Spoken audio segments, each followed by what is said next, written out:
Let me ask you something nobody around you has the courage to say out loud. What if the single greatest thing holding you back from the life you actually want isn't laziness, bad luck, or a lack of opportunity, but the story you were handed as a child that told you focusing on yourself is wrong? Stop for a second. Really sit with that. Because right now, in this exact moment, there's a quiet war happening inside you. On one side, there's the version of you that wants more.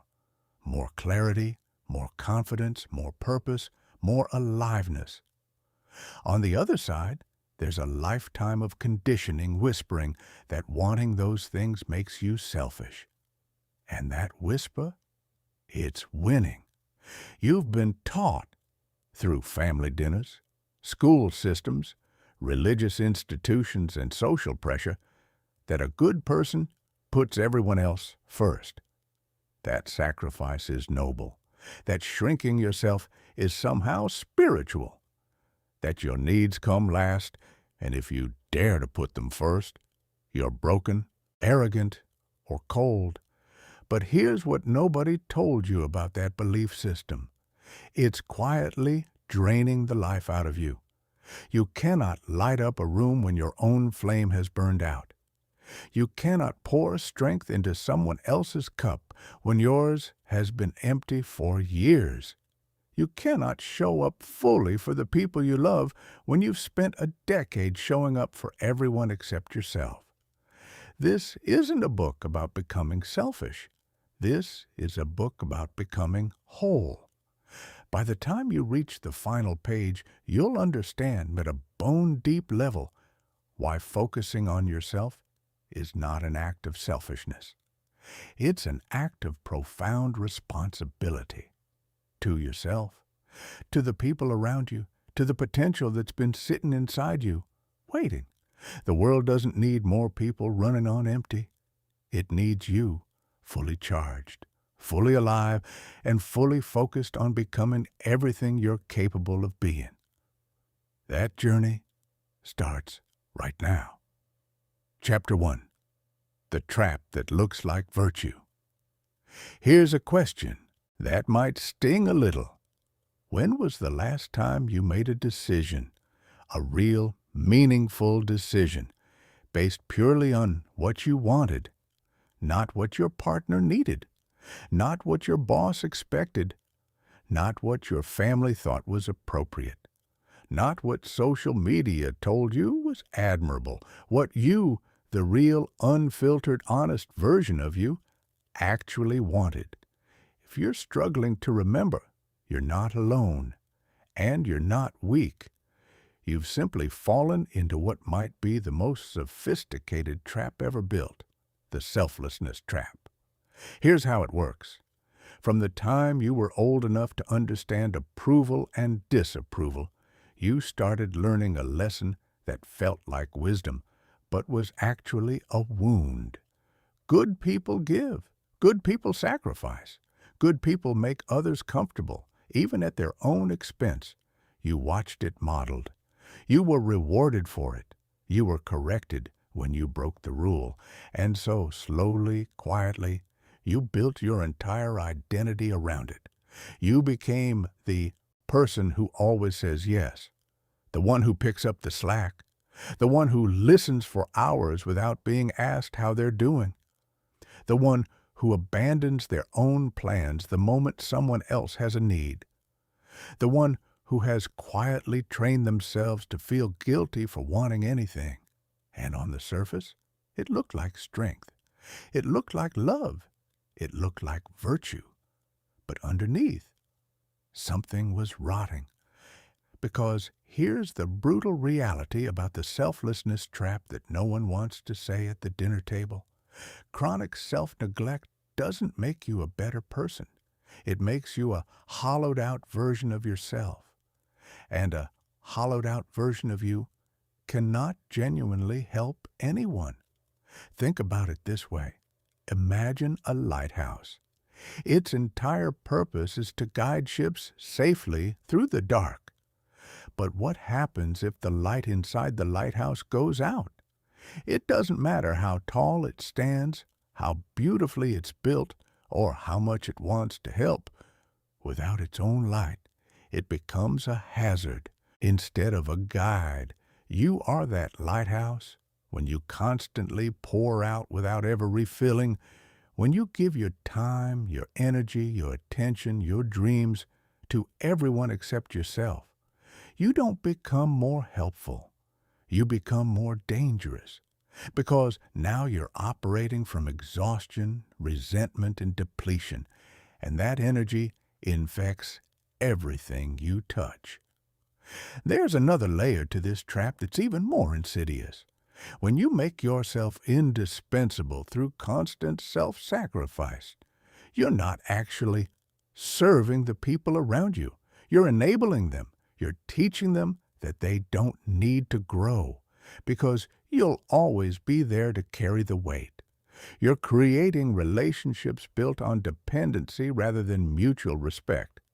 And deep down, in that quiet place you rarely visit, you know it. The selflessness trap also does something to your sense of identity over time. When your entire worth is built around how useful you are to others, you lose track of who you are when nobody needs anything from you. Your desires, your passions, your dreams, they get filed away under someday and not now, until someday becomes never. And yet, and this is the part that should make you angry, the world kept applauding you for it. Breaking free from this trap isn't selfish, it's revolutionary. It's choosing to recognize that you're not just a resource for other people's lives. You are a life, your own life, with its own weight, its own direction, and its own extraordinary potential. The moment you stop apologizing for that, the moment you decide that your growth, your energy, and your future matter, everything begins to shift. Chapter 2. The currency you're spending without knowing it. Let's talk about something nobody taught you in school, but that affects literally every single area of your life. You have a currency. It's not money. It's not time, though time is close. It's energy. And the way you're spending it right now is either building the life you want or quietly bankrupting you. Here's what most people don't understand about energy. They treat it like it's infinite. They wake up, say yes to everything, give endlessly, absorb other people's stress, scroll through anxiety-inducing content, sit in draining conversations, and then wonder why they feel hollow by Tuesday afternoon. They blame their diet. They blame their age. They blame their schedule. But the real problem isn't any of those things. The real problem is that nobody taught you to think of your energy as a finite, precious, non-renewable resource. At least, not on a daily basis. Think of it like a phone battery. Every morning, you wake up at 100%. Every conversation you have, every decision you make, every obligation you fulfill, every emotion you process, it draws from that battery. And just like your phone, if you never give yourself a real chance to recharge, you'll spend most of your life operating at 12%. Functional enough to survive, nowhere near enough to thrive. Here's where it gets real. Most people have never actually stopped to ask themselves, what genuinely gives me energy and what takes it away? They've just been running on autopilot, saying yes to everything, absorbing everything, giving to everyone, and calling it responsibility. But that's not responsibility. That's unconsciousness. When you start paying attention, really paying attention, you'll notice patterns that will completely change how you structure your life. There are activities that leave you feeling more awake, more alive, more like yourself. And there are activities that leave you feeling like You just ran a marathon through quicksand. The same is true for people. Some conversations fill you up. Others leave you needing a nap and a shower. High-energy activities are almost always connected to your natural strengths and genuine interests. They're the things that make you lose track of time. The work that feels like play, the conversations that stretch your thinking, the projects that light something up inside you. Even when they're hard, they don't drain you because they're an expression of who you actually are. Low-energy activities are almost always a mismatch. They ask you to show up as someone you're not. They pull you away from your strengths and into roles that exhaust rather than engage. They might look productive on paper. They might even earn you praise. But internally, they're slowly dimming your light. The same framework applies to every relationship in your life. There are people who, after spending time with them, leave you feeling sharper, lighter, more optimistic about what's possible. You hang up the phone or walk away from coffee feeling like you can take on the world. These relationships are investments. They give back more than they take. And then there are the others, the ones who turn every conversation into a therapy session where you're the therapist, the ones who drain the room of oxygen without ever noticing, the ones who take your advice, ignore it, create the same mess, and call you again next week. These relationships aren't connections, they're leaks. And if you're not honest about it, they'll drain you completely. Now here's the important distinction that separates high performers from everyone else. They don't just avoid energy drains. They actively invest their energy in things that compound. Think about what compound interest does to money. A small amount invested consistently over time grows into something extraordinary. Your energy works exactly the same way. When you consistently invest your best hours into your most meaningful work, into relationships that grow you, into habits that strengthen you, into skills that expand you, the returns multiply over time in ways that are almost impossible to predict. But when you scatter your energy across every request, every obligation, every crisis that isn't yours to solve, every relationship that only flows one direction, you get nothing back. You just get tired. The high performers you admire, the ones who seem to accomplish more by noon than most people do in a week, aren't working harder than you. They're working with their energy instead of against it.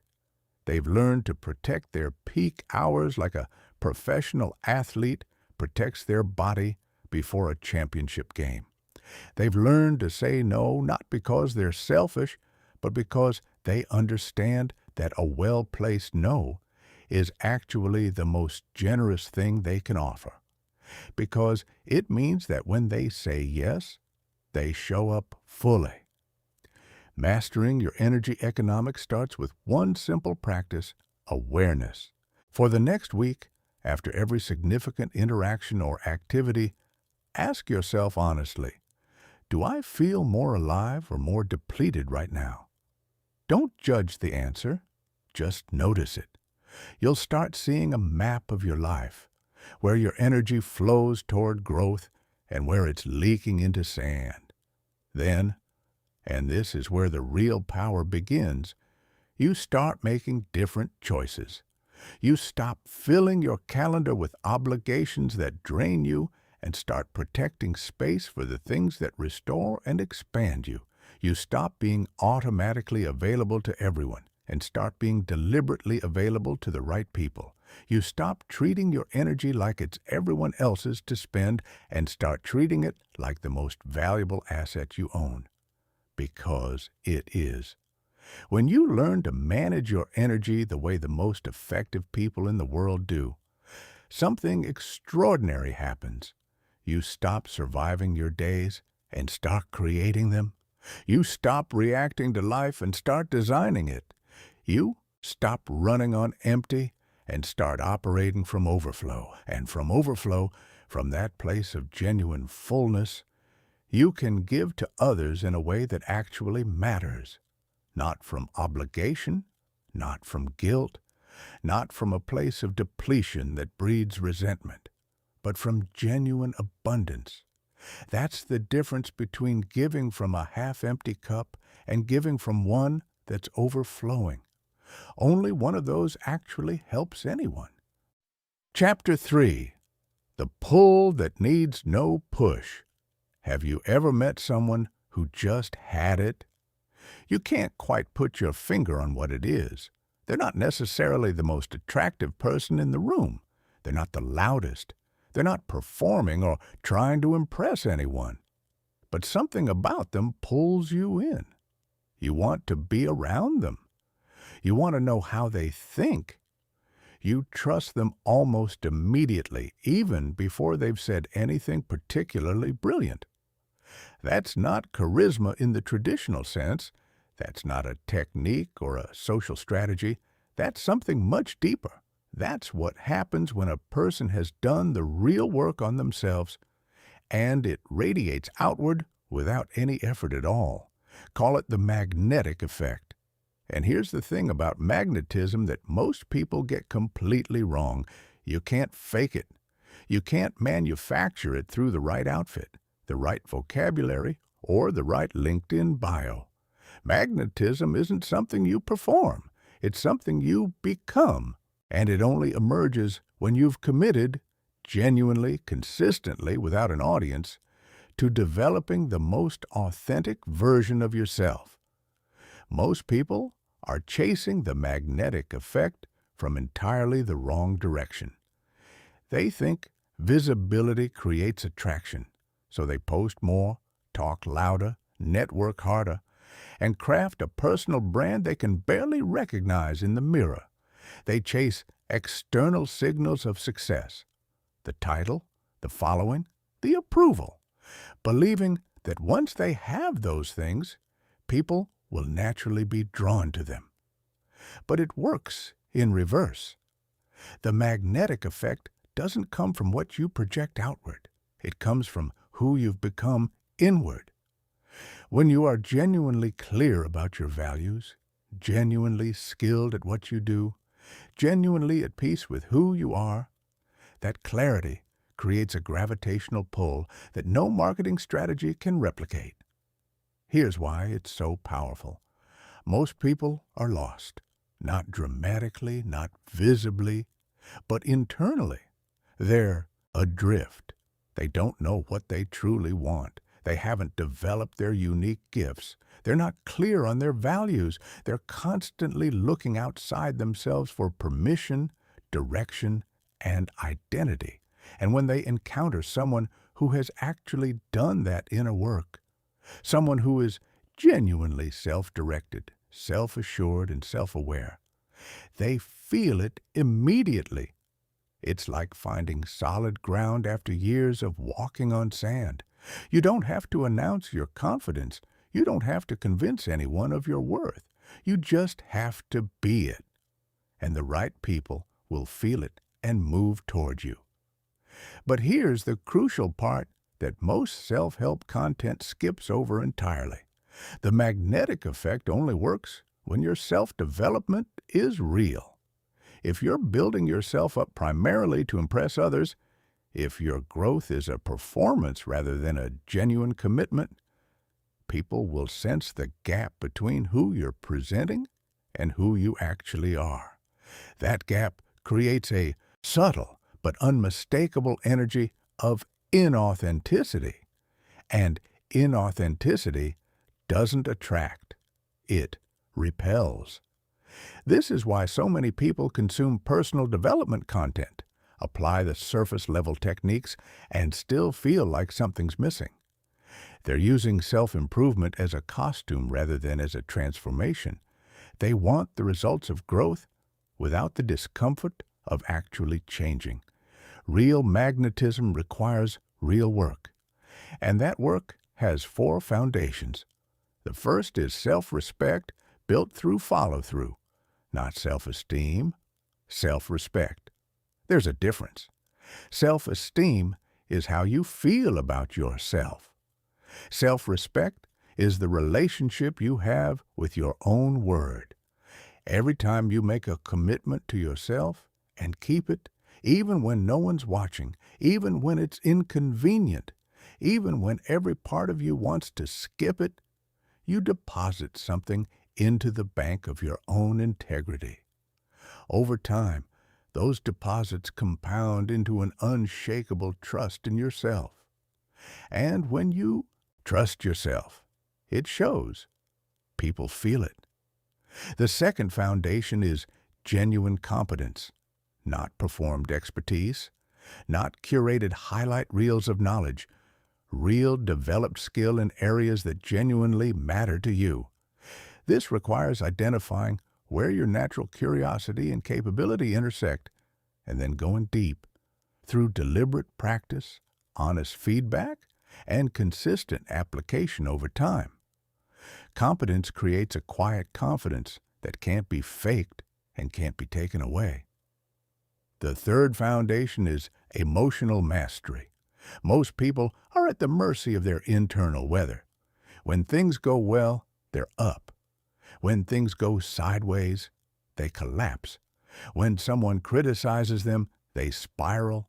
This emotional volatility makes people unpredictable and exhausting to be around.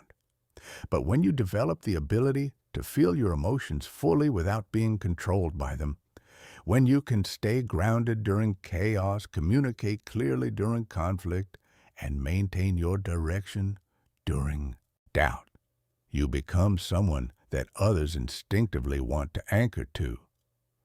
The fourth foundation is clarity of direction. Most people are constantly asking others what they should do, who they should be, what they should want. They outsource their compass. But when you've done the deep work of understanding what genuinely matters to you, what you value, what you're building, what kind of impact you want to create, that clarity becomes its own kind of magnetism. Decisive people in a world of the indecisive stand out like a lighthouse on a moonless night. When these four foundations come together, self-respect, competence, emotional mastery, and clarity, something shifts in how you move through the world. You stop chasing. You stop convincing. You stop auditioning for approval. You simply show up as who you are.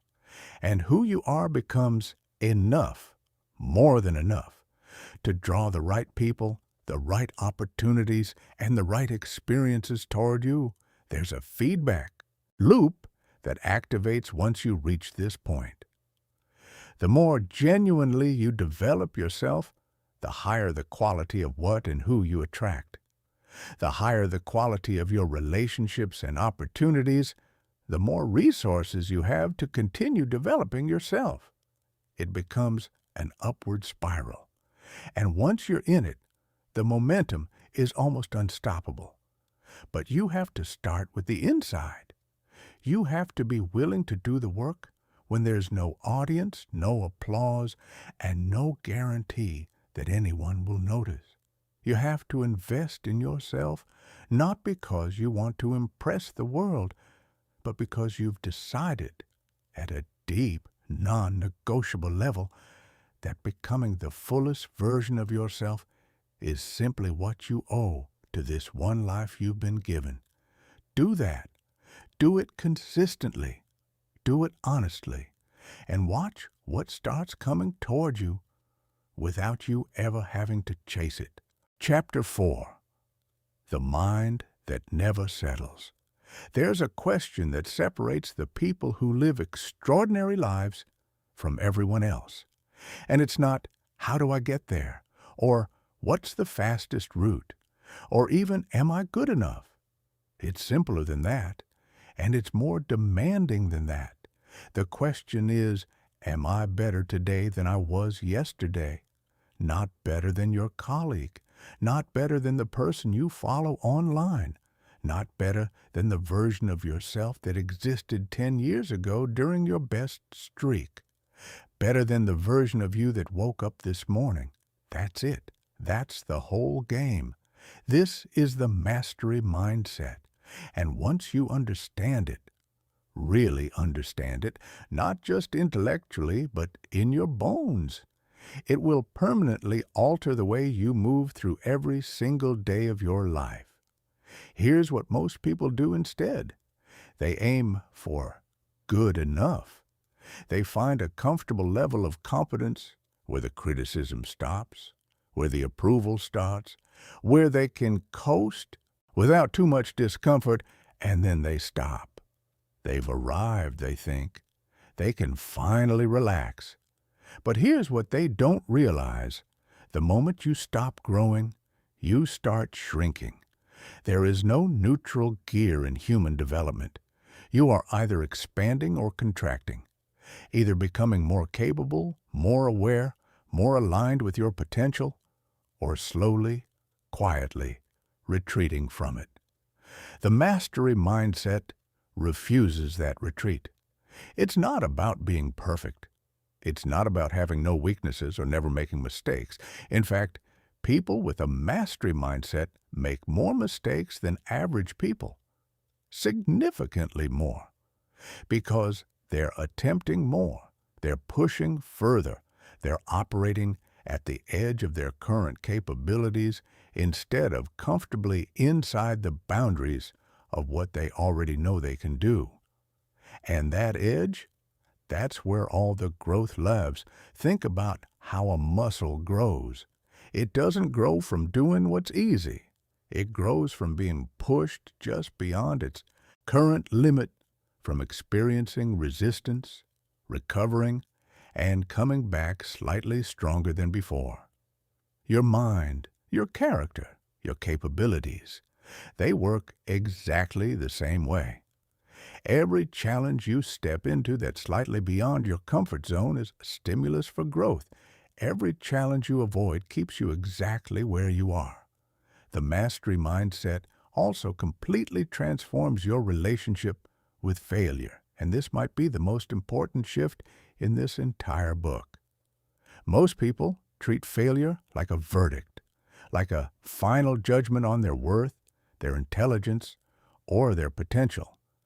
When something doesn't work, they don't ask, "What can I learn from this?" They ask, "What does this say about me?" And usually what they conclude is something that makes them less likely to try again. But people with a mastery mindset treat failure like a compass, not a comfortable compass. Nobody enjoys failing, but a useful one. Every failure points toward something, a gap in knowledge, a flaw in strategy, a blind spot in thinking, a skill that needs developing. When you're committed to mastery, failure stops being something to avoid and starts being something to mine for information. This reframe is not just philosophical, it's practical. It changes what you attempt, how you recover, and how quickly you improve. The person who treats failure as a verdict will attempt less, recover slowly, and plateau early.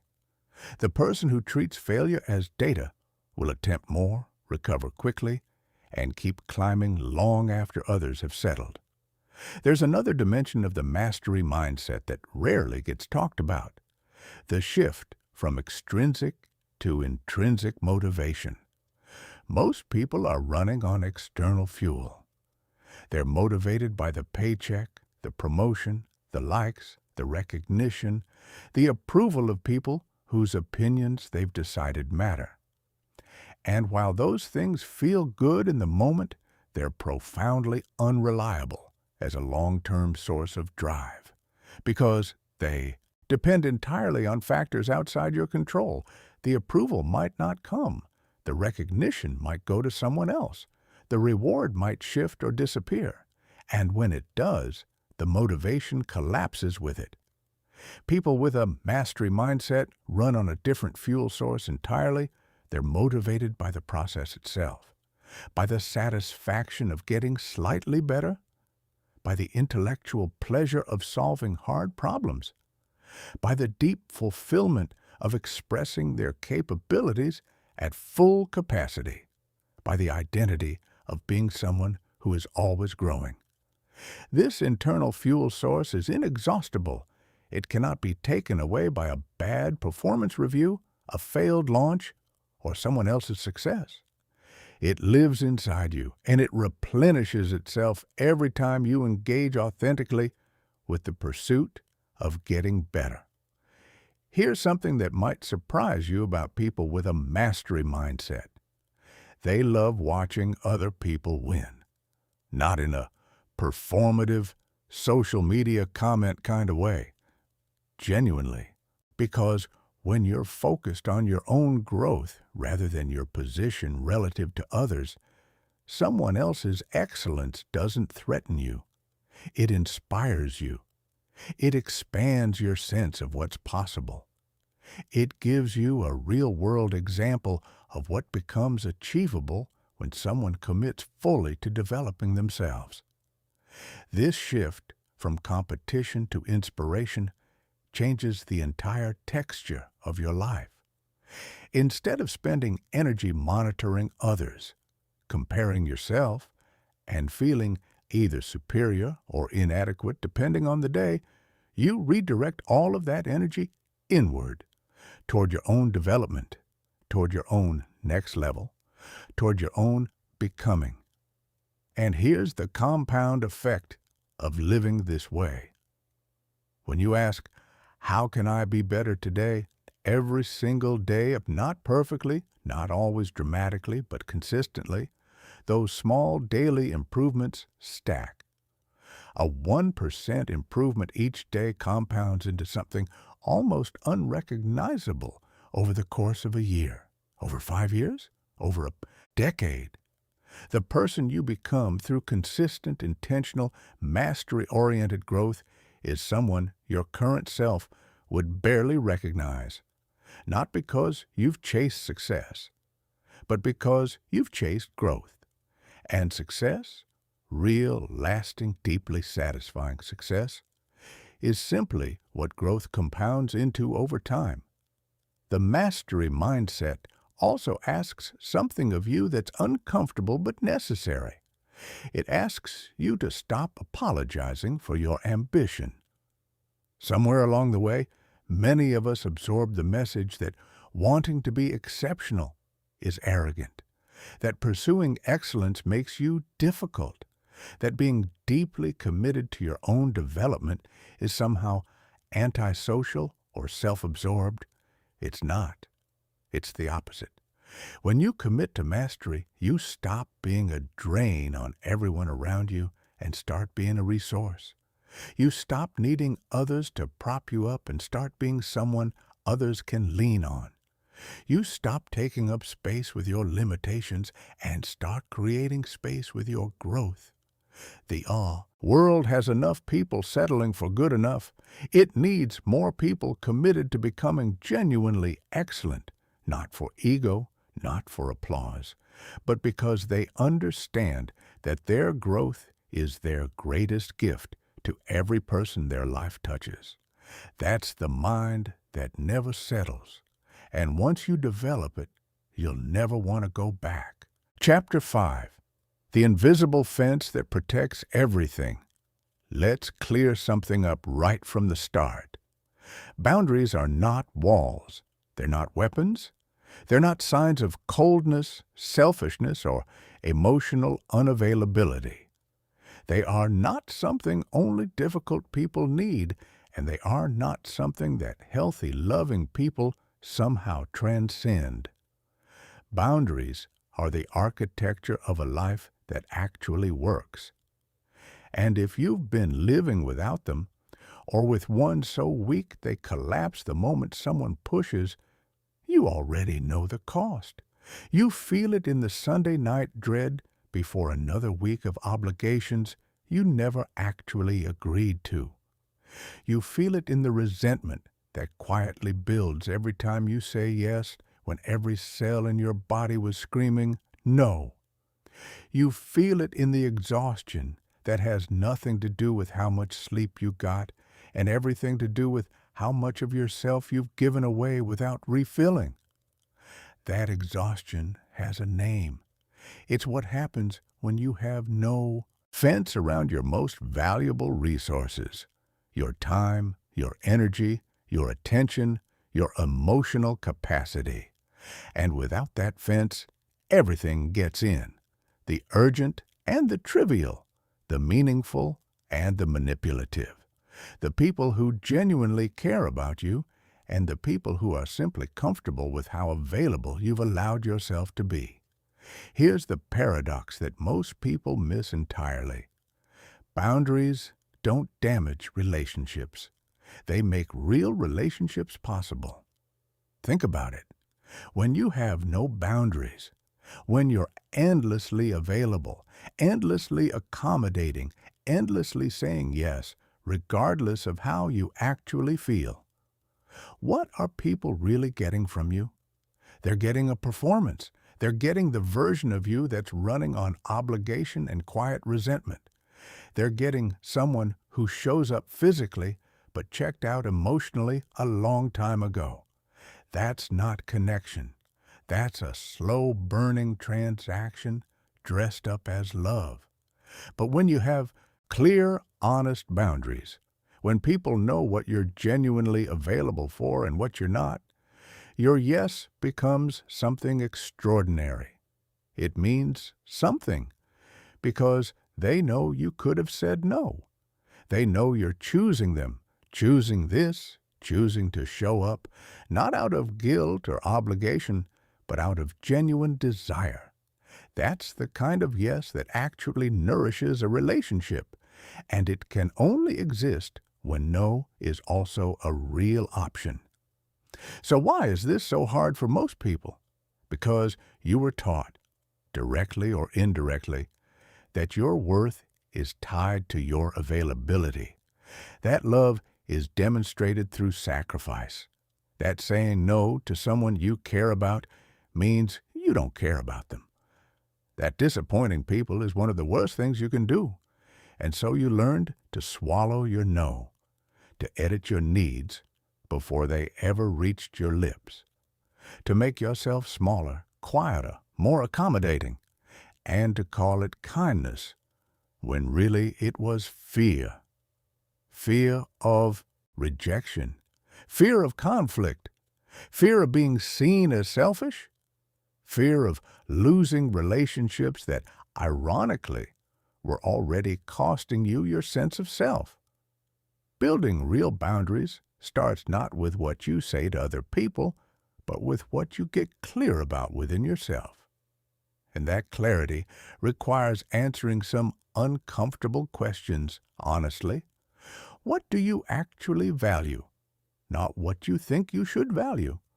What genuinely matters to you at the deepest level. What kind of energy do you want in your life? What kinds of interactions leave you feeling respected, seen, and engaged? What kinds leave you feeling invisible, drained, or diminished?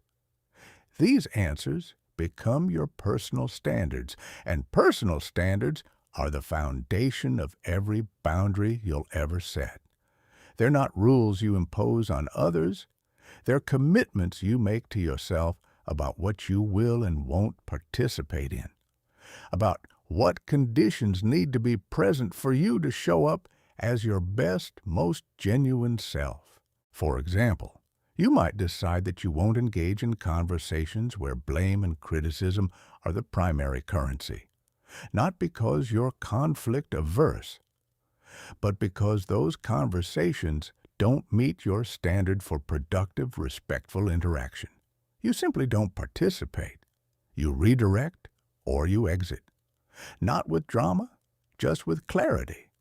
You might decide that you'll only invest deeply in relationships where there's genuine reciprocity, where both people contribute, where both people grow. Not because you're keeping score, but because you understand that one-directional relationships aren't actually relationships. They're arrangements where one person slowly disappears. The second component of a real boundary system is priorities. And most people skip this step entirely, which is why they end up saying yes to everything and yes to nothing that actually matters. When you haven't decided what your priorities are, every request feels equally valid. Every demand on your time feels equally urgent. And because you have no internal framework for evaluation, you default to the path of least resistance, which is usually saying yes to whoever's asking most persistently. But when you have clear priorities, when you've decided what you're actually building, what genuinely matters to you, what you're here to do, decision-making becomes remarkably simple. Does this align with my priorities? Yes? Then I'll consider it. No? Then the answer is no, regardless of how it's packaged or who's asking. This isn't rigidity, it's clarity.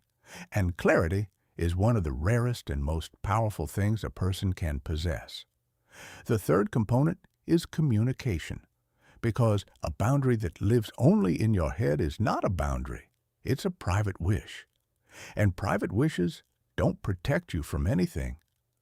Communicating boundaries effectively doesn't require lengthy explanations, elaborate justifications, or apologetic preambles. In fact, the more you over-explain, the more you signal that you're not quite sure you have the right to the boundary in the first place.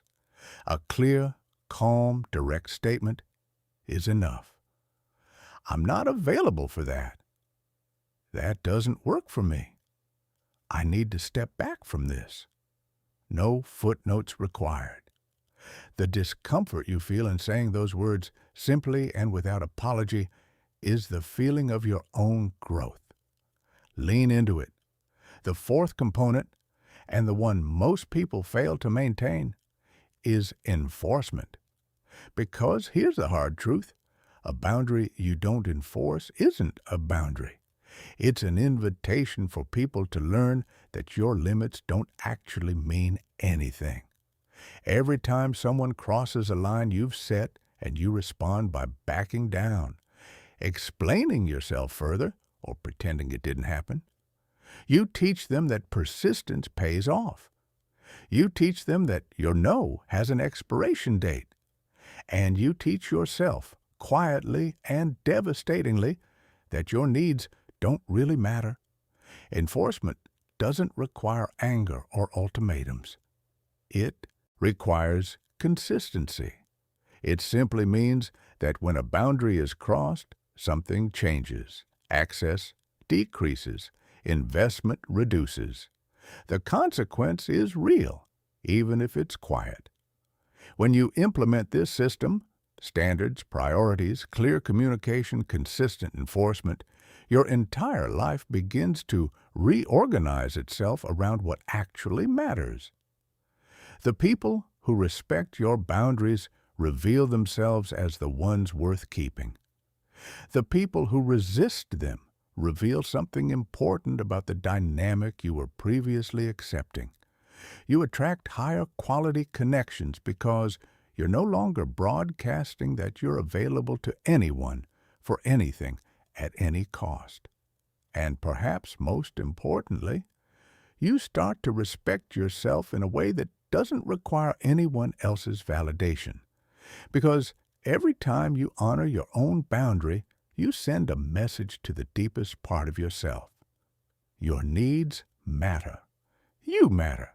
And you're someone worth protecting.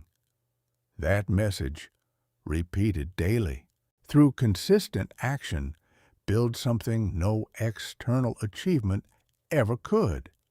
It builds a self you actually want to live inside of. Chapter 6. The Internal Compass That Never Lies. Here's one of the most uncomfortable realizations you might ever have.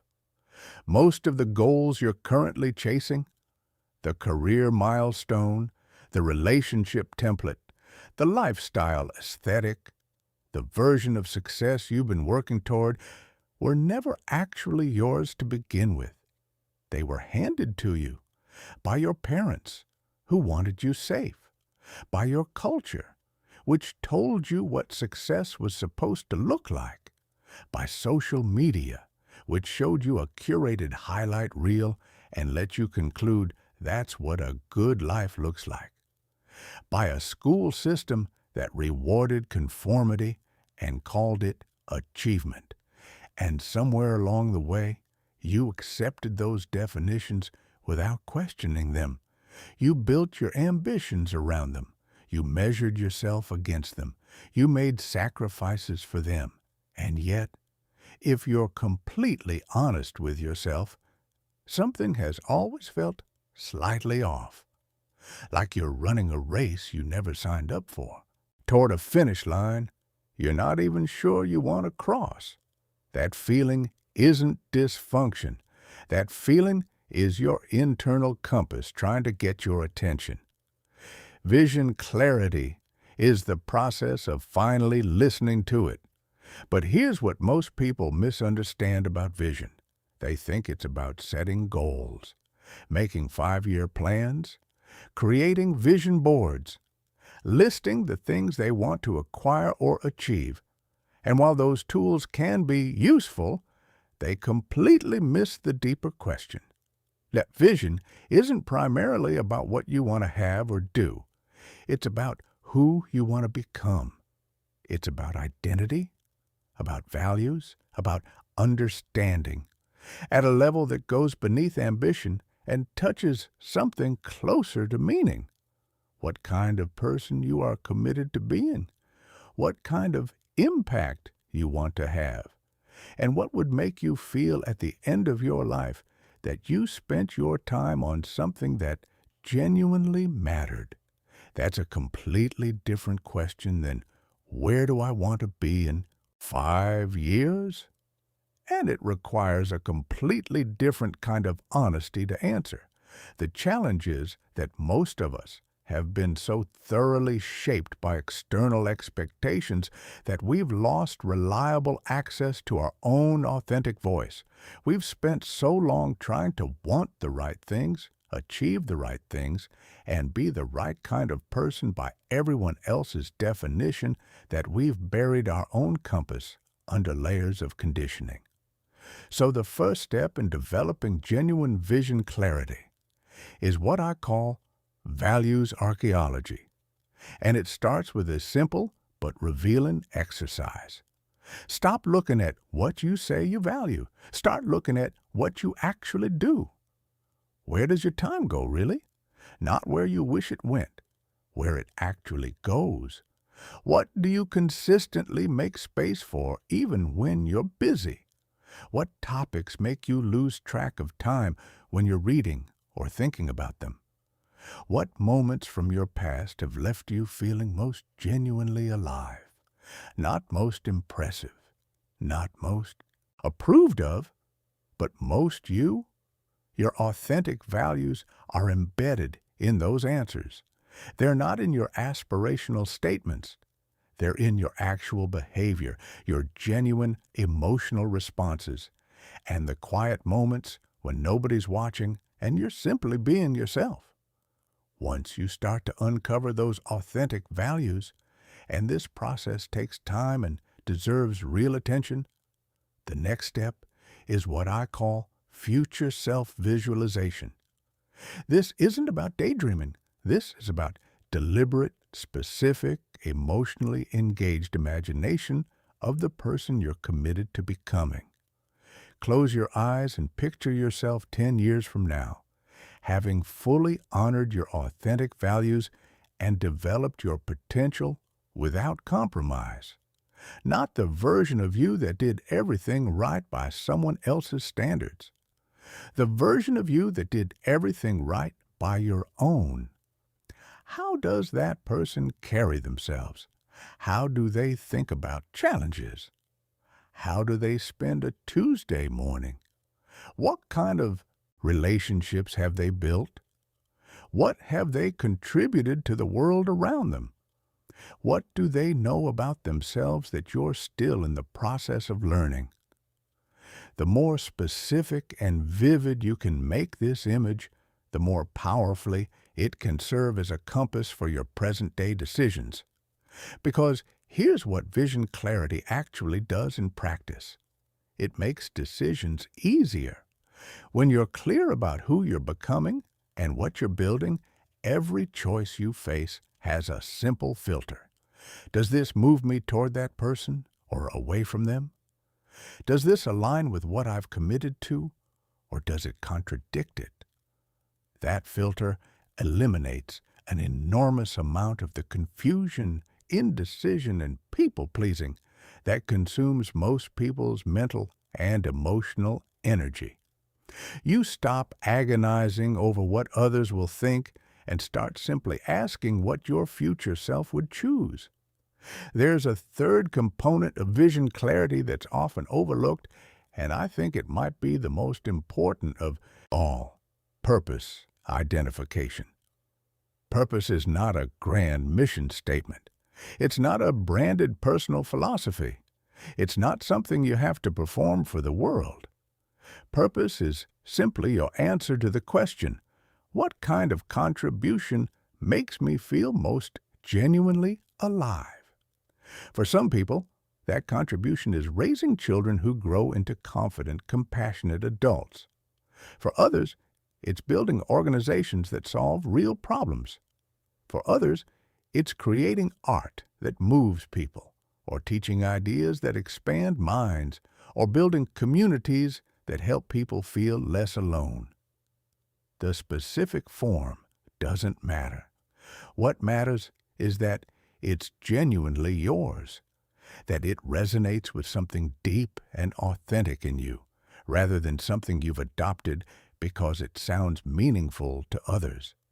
When you combine authentic values, future self-vision, and genuine purpose, something remarkable happens. You develop what I call a personal constitution, an internal document, written or not, that defines who you are, what you stand for, and how you've chosen to show up in the world. This constitution becomes your decision-making foundation, not a rigid rule book, a living compass. When opportunities arise, you evaluate them against it. When challenges hit, you respond from it, rather than from fear or social pressure. When people try to pull you off course, you have something solid to return to. The most effective, most fulfilled people you'll ever encounter share this quality above almost any other. They know who they are, not perfectly, not without doubt, but with enough clarity that they don't need to look outside themselves for permission to move forward. They've done the uncomfortable work of separating their authentic voice from the chorus of conditioning around them. They've decided, deliberately and with full awareness, what they're actually building with their one life. And that decision, more than talent, more than resources, more than timing, is what determines the quality of everything that follows. Here's the invitation I want to leave you with at the end of this chapter. Not a framework, not a 5-step process, just a single question asked with complete honesty. If you stripped away every expectation, every should and supposed to, and what will people think, who would you choose to become? That answer is your compass. It has been all along. Now it's time to start following it. Chapter 7. Clearing the fog around you. There's something nobody wants to say at a dinner party, at a family gathering, or in a heartfelt conversation with a friend who's been in your life for 20 years. Some of the people closest to you are fogging up your vision, not maliciously, not with any conscious intention to hold you back.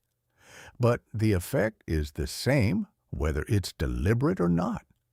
Every hour you spend in environments that normalize complaint, celebrate mediocrity, and quietly punish ambition is an hour your potential sits in a waiting room. It was never supposed to occupy. And until you're honest about that, truly, uncomfortably honest, you will keep wondering why growth feels so hard when you're trying so consistently. Here's the truth about human beings that psychology has confirmed repeatedly, and that most of us resist accepting. We are profoundly shaped by our environment, not just influenced by it, shaped by it. The standards of the people around you become your standards, often without you ever consciously deciding to adopt them. The ceiling of your closest relationships quietly becomes the ceiling of your own expectations. This is not weakness. This is neuroscience. Your brain is a pattern recognition and social calibration machine. It constantly scans your environment and asks, what's normal here? What's acceptable? What level of ambition, effort, and excellence is standard in this group? And then, without your permission, it starts adjusting your internal thermostat to match. Which means, if you're surrounded by people who have made peace with staying small, your brain will start interpreting smallness as safety. If you're surrounded by people who bond over what's wrong with the world rather than what they're building in it, your brain will start filtering your experience through that lens. If you're surrounded by people who feel uncomfortable when you grow, who change the subject when you talk about your goals, who subtly undermine your confidence, who seem relieved when you fail and vaguely threatened when you succeed, your brain will start to associate growth with social danger. And when your brain associates growth with danger, it will do everything in its considerable power to keep you from growing. This is the fog. And it doesn't feel like fog from the inside. It feels like reality. The first step in clearing it is honest assessment, not judgment. Assessment. There's a crucial difference. Judging the people in your life means deciding they're bad people. Assessing your relationships means simply asking, with clear eyes, what is the actual effect of this relationship on my development?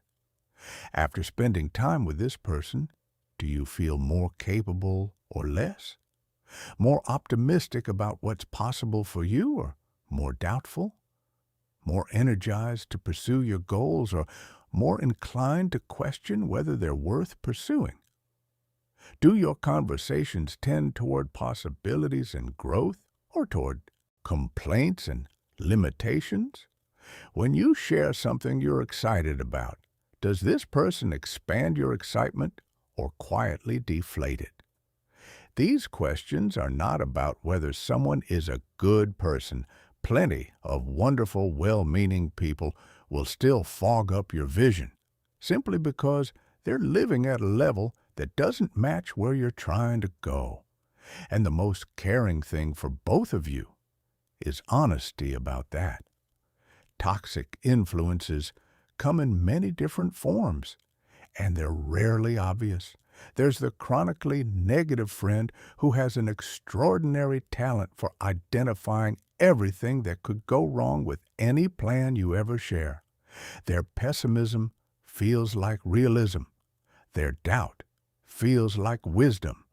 But over time, you realize that their worldview has been quietly colonizing yours, and that you've stopped sharing your ideas because you've already preloaded their objections. There's the family member who loves you genuinely, but whose love is entangled with a deep need to keep you recognizable to them. Every time you change, every time you grow, shift, or step into a new version of yourself, their anxiety rises. And because their anxiety makes you feel guilty, you slow your growth to manage their comfort.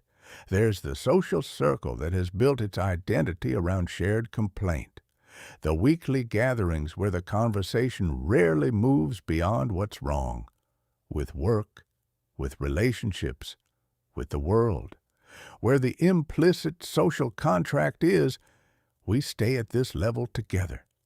Anyone who tries to leave that level risks losing the belonging. There's the romantic partner who says they support you, but whose behavior tells a different story. Who becomes distant when you succeed, critical when you're thriving, and suddenly warm and engaged again when you're struggling. Who needs you to need them and feels threatened by the version of you that doesn't? None of these people are villains, but all of them are fog. Now, here's the part that requires real courage. Clearing the fog doesn't always mean ending relationships. Sometimes it means changing the nature of them, reducing the frequency of contact, changing the topics you engage with, choosing not to share your goals and dreams with people who consistently respond to them with doubt or deflection. You don't have to announce this. You don't owe anyone a dramatic exit or an explanatory speech. You simply start being more intentional about where your most precious resource, your inner world, gets invested. Some relationships will naturally recalibrate. When you stop participating in the patterns that were keeping the dynamic stuck, some people will adapt. They'll meet you at a higher level because they're capable of it. They just didn't need to before because you weren't asking them to. Others will resist. The resistance will often show up as criticism, emotional pressure, accusations of arrogance or selfishness, or guilt designed to pull you back to the version of you they were comfortable with. This resistance is not evidence that you're doing something wrong. It's evidence that the relationship was built on your smallness and that your growth is disrupting an arrangement that was working for them. The right response to that resistance is not an argument. It's clarity and consistency. You don't need to defend your growth. You just need to continue it. And as you create space, as the fog starts to thin, something extraordinary begins to happen. New people start appearing, people who are also in the process of becoming, people who light up when you talk about your goals because they have goals too, people who challenge you in ways that feel productive rather than diminishing, people who celebrate your wins without resentment and offer honest feedback without cruelty, people whose presence makes you feel more like yourself rather than less. These people exist in greater numbers than you might currently believe, but they can't find you while you're still fully occupied by relationships that require you to stay small. When you clear the fog, you become visible to the people who are moving in the same direction, and that changes everything. Because here's what nobody tells you about the journey of personal growth. You don't have to do it alone. In fact, you can't. Not sustainably, not joyfully, not at the level you're capable of. You need people who understand the road because they're on it too. You need conversations that expand your thinking rather than contract it. You need relationships where growth is celebrated rather than treated as a social transgression.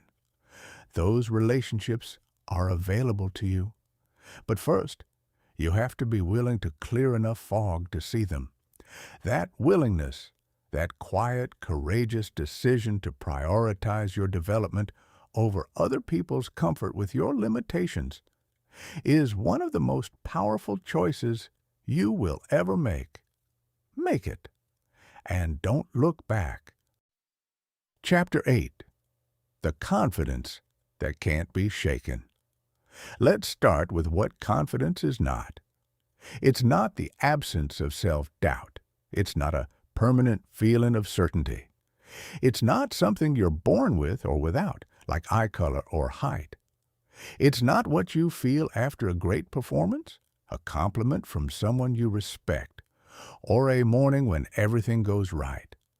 That version of confidence, the one most people are chasing, is actually just mood dressed up in borrowed clothes. It feels like confidence. It walks like confidence. But the moment circumstances shift, the moment someone criticizes you, the moment you fail at something that mattered, it evaporates, and you're left scrambling for the next external hit that will make you feel okay about yourself again. That's not confidence. That's dependency with better branding. Real confidence, the kind that doesn't collapse when life pushes back, is built from an entirely different material. And once you understand what that material is and how to work with it, you'll stop chasing the feeling of confidence and start building the foundation of it. Here's the core insight that changes everything. Genuine confidence is not a feeling, it's a relationship. Specifically, it's your relationship with your own word, your relationship with the promises you make to yourself and whether or not you keep them. Think about the people in your life you trust most, not the ones who say the right things or make the most impressive promises, but the ones you actually trust, the ones you know with certainty will follow through, the ones whose yes means something and whose commitment is reliable. Now ask yourself, are you that person for yourself? Because every time you make a commitment to yourself, however small, and break it, you make a withdrawal from an internal account that I call your self-trust bank. And most people, if they're honest, have been making withdrawals for years. The morning workout you promised yourself, that turned into hitting snooze. The project you said you'd start this week, that got pushed to next. The boundary you committed to holding, that you let slide the moment someone pushed back. Each of these broken promises feels small in isolation, but they accumulate. And over time, the accumulated effect is a deep, quiet, pervasive belief that you cannot rely on yourself, that your word to yourself means nothing, that when the moment of decision arrives, you'll probably choose comfort over commitment. And from that belief, that internal experience of your own unreliability, real confidence becomes impossible. Because real confidence requires trusting yourself, and you can't trust someone, including yourself, whose track record tells you they'll let you down. This is why so many people seek confidence from the outside, because they've stopped believing they can find it on the inside. But here's the good news, and it's genuinely good news. This pattern is completely reversible. Starting today, starting with something small, the process of rebuilding self-trust, of making deposits back into that internal account, begins not with grand gestures, but with micro-commitments kept consistently over time. You don't start by committing to run a marathon. You start by committing to walk around the block and then doing it every day, even when it's raining, even when you're tired, even when a more comfortable option is right there. You don't start by committing to write a book. You start by committing to write 200 words a day and then writing them. Not when inspiration strikes, every day. On the good days and the gray ones, the specific commitment matters far less than the act of keeping it.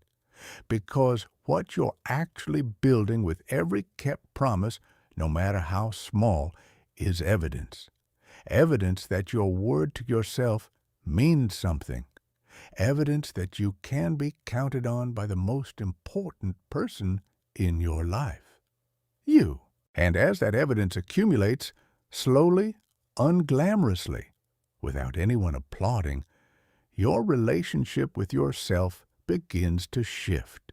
You start showing up differently in your own mind, not as someone who tries and usually gives up, but as someone who says what they'll do and does it. That shift is the foundation of unshakable confidence. Everything else is built on top of it. There's a second component of real confidence that most people overlook entirely, and it has to do with how you relate to failure. Confident people fail. A lot. In fact, they often fail more than people with fragile confidence because they attempt more, take more risks, and push further into territory where failure is a genuine possibility. But they process failure differently. Where most people ask, "What does this failure say about me?" Genuinely confident people ask, "What does this failure teach me?" It's a subtle shift in language, but it represents a profound difference in identity. One treats failure as a verdict on their worth. The other treats it as information about their approach. When failure is a verdict, you protect yourself from it by attempting less. When failure is information, you actually want it because it's telling you something you need to know. This reframe doesn't happen automatically. It requires practice. It requires consciously catching yourself in the moment when the self-critical spiral begins. When the voice that says, "See, you're not good enough," starts up, and choosing deliberately to ask a different question. What did I learn? What would I do differently? What does this reveal about where I need to grow? Over time, with consistent practice, failure stops triggering shame and starts triggering curiosity. And a person who approaches their own failures with curiosity rather than shame is almost impossible to permanently defeat. The third component of unshakable confidence is internal validation, and developing it is perhaps the most countercultural thing this book will ask of you. We live in a world specifically designed to make you dependent on external validation. Every notification, every metric, every comment section is an invitation to outsource your sense of worth to the crowd. And most people have accepted that invitation so completely that they genuinely don't know how to feel good about themselves without external confirmation. Internal validation means developing the ability to recognize your own progress, celebrate your own effort, and appreciate your own growth, regardless of whether anyone else notices. It means being able to say to yourself, quietly and genuinely, "I'm proud of how I handled that. I did the work today even when I didn't want to. I'm becoming someone I respect," and feeling those words as truth, not because someone else confirmed them, but because your own track record supports them. This is not arrogance. Arrogance is an overinflated external performance designed to compensate for internal emptiness. Internal validation is simply the practice of being an honest, fair, appreciative witness to your own life. It's giving yourself the same acknowledgement you'd give a friend who was working hard, growing genuinely, and showing up consistently despite difficulty. When you develop internal validation, when you become your own most reliable source of honest, grounded, evidence-based affirmation, the opinion of the crowd loses its grip on you. Not because you become indifferent to connection or feedback, but because you're no longer desperate for approval. You no longer need the crowd to validate what you already know to be true about yourself. And that freedom, the freedom of not needing anyone's permission to feel worthy, is one of the most profound and practical gifts genuine confidence can give you. It changes how you enter rooms. It changes how you speak in meetings. It changes how you respond to criticism, to rejection, to failure, and to success. It changes the quality of your relationships because you're no longer choosing them from a place of needing to be validated. You're choosing them from a place of genuine desire for connection. It changes everything. And it starts with the smallest possible commitment you can make to yourself today, and then keeping it, and then keeping it again tomorrow, one kept promise at a time, one deposit at a time, one day at a time, until the confidence that can't be shaken isn't something you're still chasing. It's something you become. Chapter 9. The Magic of Showing Up Every Single Day. Here's something that will either frustrate you or completely free you, depending on how ready you are to hear it. The life you want is not waiting for a breakthrough moment. It's not hiding behind the right opportunity, the perfect plan, or the day when everything finally aligns and you feel ready. It is not going to arrive in a flash of dramatic transformation that changes everything overnight. It's being built right now, today, in the small, unsexy, unwitnessed choices you make when nobody's watching and nothing feels particularly significant, or it's not being built. Because those choices aren't happening. That's the whole equation. And once you truly absorb it, not just intellectually, but in the way that actually changes behavior, your relationship with every single day of your life will never be the same. We live in a culture obsessed with the dramatic, with the overnight success story, the radical transformation, this before and after photo, the viral moment when everything changed. And because we're surrounded by those narratives constantly, we've unconsciously adopted them as our model for how meaningful change actually works. So we wait. We wait for the moment of total clarity. We wait until motivation is high enough. We wait until circumstances are perfect. We wait until we feel ready. We convince ourselves that the reason we haven't started yet, or haven't been consistent, is that the right conditions haven't materialized. But here's what nobody shows you behind the dramatic transformation story. The years of ordinary, unremarkable daily action that made the dramatic moment possible. The thousands of mornings when it wasn't exciting. The hundreds of days when nothing seemed to be working. The consistent showing up, day after day after day, that looks like nothing from the outside, right up until the moment it looks like everything. That's how the compound effect actually works. And understanding it at a real level, not just nodding at it conceptually, is one of the most important shifts in thinking you can make. Let's make it concrete. Reading 10 pages of something genuinely valuable every single day doesn't feel like much. On any given Tuesday, those 10 pages don't change your life. But 10 pages a day is roughly 15 books a year. Over 5 years, that's 75 books. An enormous, carefully chosen library of knowledge, perspective, and insight building inside your mind. The person who has absorbed 75 great books thinks differently than the person who hasn't, sees differently, makes different decisions, holds themselves to different standards. That transformation is real and profound, but it looked like nothing on any individual Tuesday. Writing for 20 minutes every morning doesn't feel significant.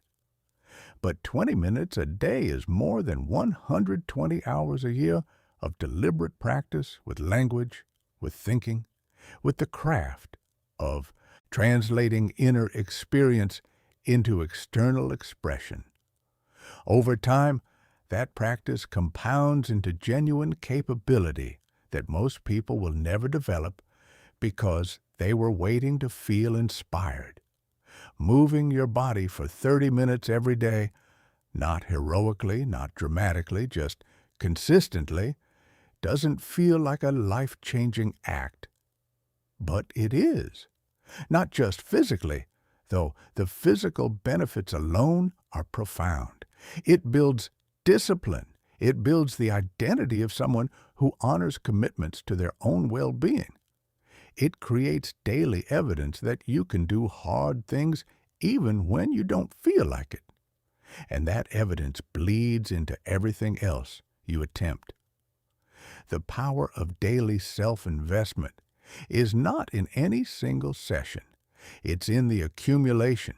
It's in the momentum that builds when you string enough days together that showing up becomes simply who you are rather than something you have to decide each morning. But here's what makes this genuinely difficult, and it's worth being honest about it. The compound effect is almost completely invisible in the short term. For weeks, sometimes months, of consistent daily action, you will not be able to see meaningful results. Your skills won't feel noticeably sharper. Your confidence won't feel dramatically different. The external markers of progress will seem absent. And in that invisible period, that gap between when you start and when results become visible, most people quit. They quit because they've been conditioned to expect immediate feedback, because our phones give us instant responses. Our streaming services give us instant entertainment. Our food delivery gives us instant meals. And our nervous systems have calibrated to expect that investment and reward live in close proximity. But real development doesn't work that way. Real development works the way a garden works. You plant, you water, you tend. You do this day after day after day in the complete absence of visible results. And then, seemingly suddenly, though nothing about it is sudden, things start to grow. The people watching from outside will call it an overnight success. You'll know it was 1,000 ordinary mornings. Here's what I want you to understand about consistency that most conversations about it miss. It's not primarily a discipline challenge. It's an identity challenge. Discipline is a resource. It depletes. It fluctuates with sleep, stress, mood, and circumstance. Trying to maintain consistency purely through discipline is like trying to run your phone on a battery that never charges. You'll get some mileage, but you'll be fighting the drain constantly. Identity is different. Identity is stable. Identity is automatic. You don't need discipline to do things that are simply part of who you are. You don't deliberate each morning about whether to brush your teeth. You don't need a motivational speech before you put on clothes. These behaviors require no willpower because they're integrated into your identity. They're just what you do because they're part of who you are. The goal of daily self-investment is to shift your growth habits from the discipline column to the identity column. To reach the point where reading, moving, practicing, learning are not things you force yourself to do. They're things you simply are. This shift happens gradually through repetition, through the slow accumulation of evidence that you're the kind of person who shows up every day. Each day you do it, you cast a vote for that identity. Each day you don't, you cast a vote against it. And over time, the votes stack up into a verdict. Either you are this person or you're not. The practical implication of this is counterintuitive, but crucial. Start smaller than you think you should. Most people fail at consistency not because they're lazy, but because they begin with commitments that are too ambitious for their current level of identity integration. They go from zero to intensity overnight and then burn out within 2 weeks and take that burnout as evidence that they're not the kind of person who can be consistent. But that's not what the evidence shows. It shows that they started too big, too fast, before the identity had a chance to form. Start embarrassingly small if you have to. Commit to 5 minutes of reading rather than an hour. Commit to one set of push-ups rather than a full workout. Commit to writing one paragraph rather than 1,000 words. The size of the action is almost irrelevant. What matters is that you do it every day until it stops requiring a decision and starts requiring an interruption to skip. And then, only then, expand. There's one more dimension of daily self-investment that rarely gets mentioned, and it might be the most motivating piece of all. The returns are not linear. They're exponential. In the beginning, your daily investment feels like dropping coins into a jar. Small, incremental, hardly worth noticing. But at some point, and you won't be able to predict exactly when, the jar starts filling faster. The skills you've been quietly building start combining with each other in ways that create disproportionate capability. The confidence you've been accumulating starts expressing itself in opportunities you wouldn't have recognized or pursued before. The identity you've been building starts attracting people and circumstances that accelerate your development further. The growth curve bends upward, and when it does, it moves faster than anything you could have engineered through intensity and willpower alone. But you have to stay in the game long enough to reach that bend. That's the only real requirement. Show up today. Show up tomorrow. Show up when it's boring, when it's hard, when progress is invisible, when the voice in your head says, "This isn't working, and you should try something else." Show up anyway, especially then, because the magic isn't in any single session. The magic is in the showing up itself, accumulated, compounded, and eventually transformed into a life that looks from the outside like something extraordinary. And from the inside, it feels like who you've always been becoming. Chapter 10. The Shield That Makes You Unaffected. Let's talk about something that stops more people from growing than lack of talent, lack of resources, or lack of opportunity ever could. Other people's opinions. Not in the abstract philosophical sense, in the very real, very daily, very specific sense of the voice in your head that sounds suspiciously like your most critical aunt, your most competitive colleague, or the comment section of a post you made 3 years ago that you still think about sometimes. That voice, the one that shows up precisely when you're about to do something that matters, the one that asks, with devastating timing, "Who do you think you are?"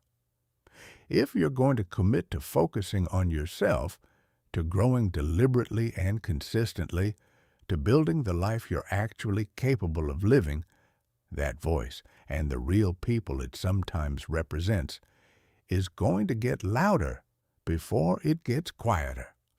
And unless you build a genuine shield against it, it will stop you. Not dramatically, not in one decisive moment. It will stop you gradually, through 1,000 small retreats, back to the safety of being who everyone around you already expects you to be.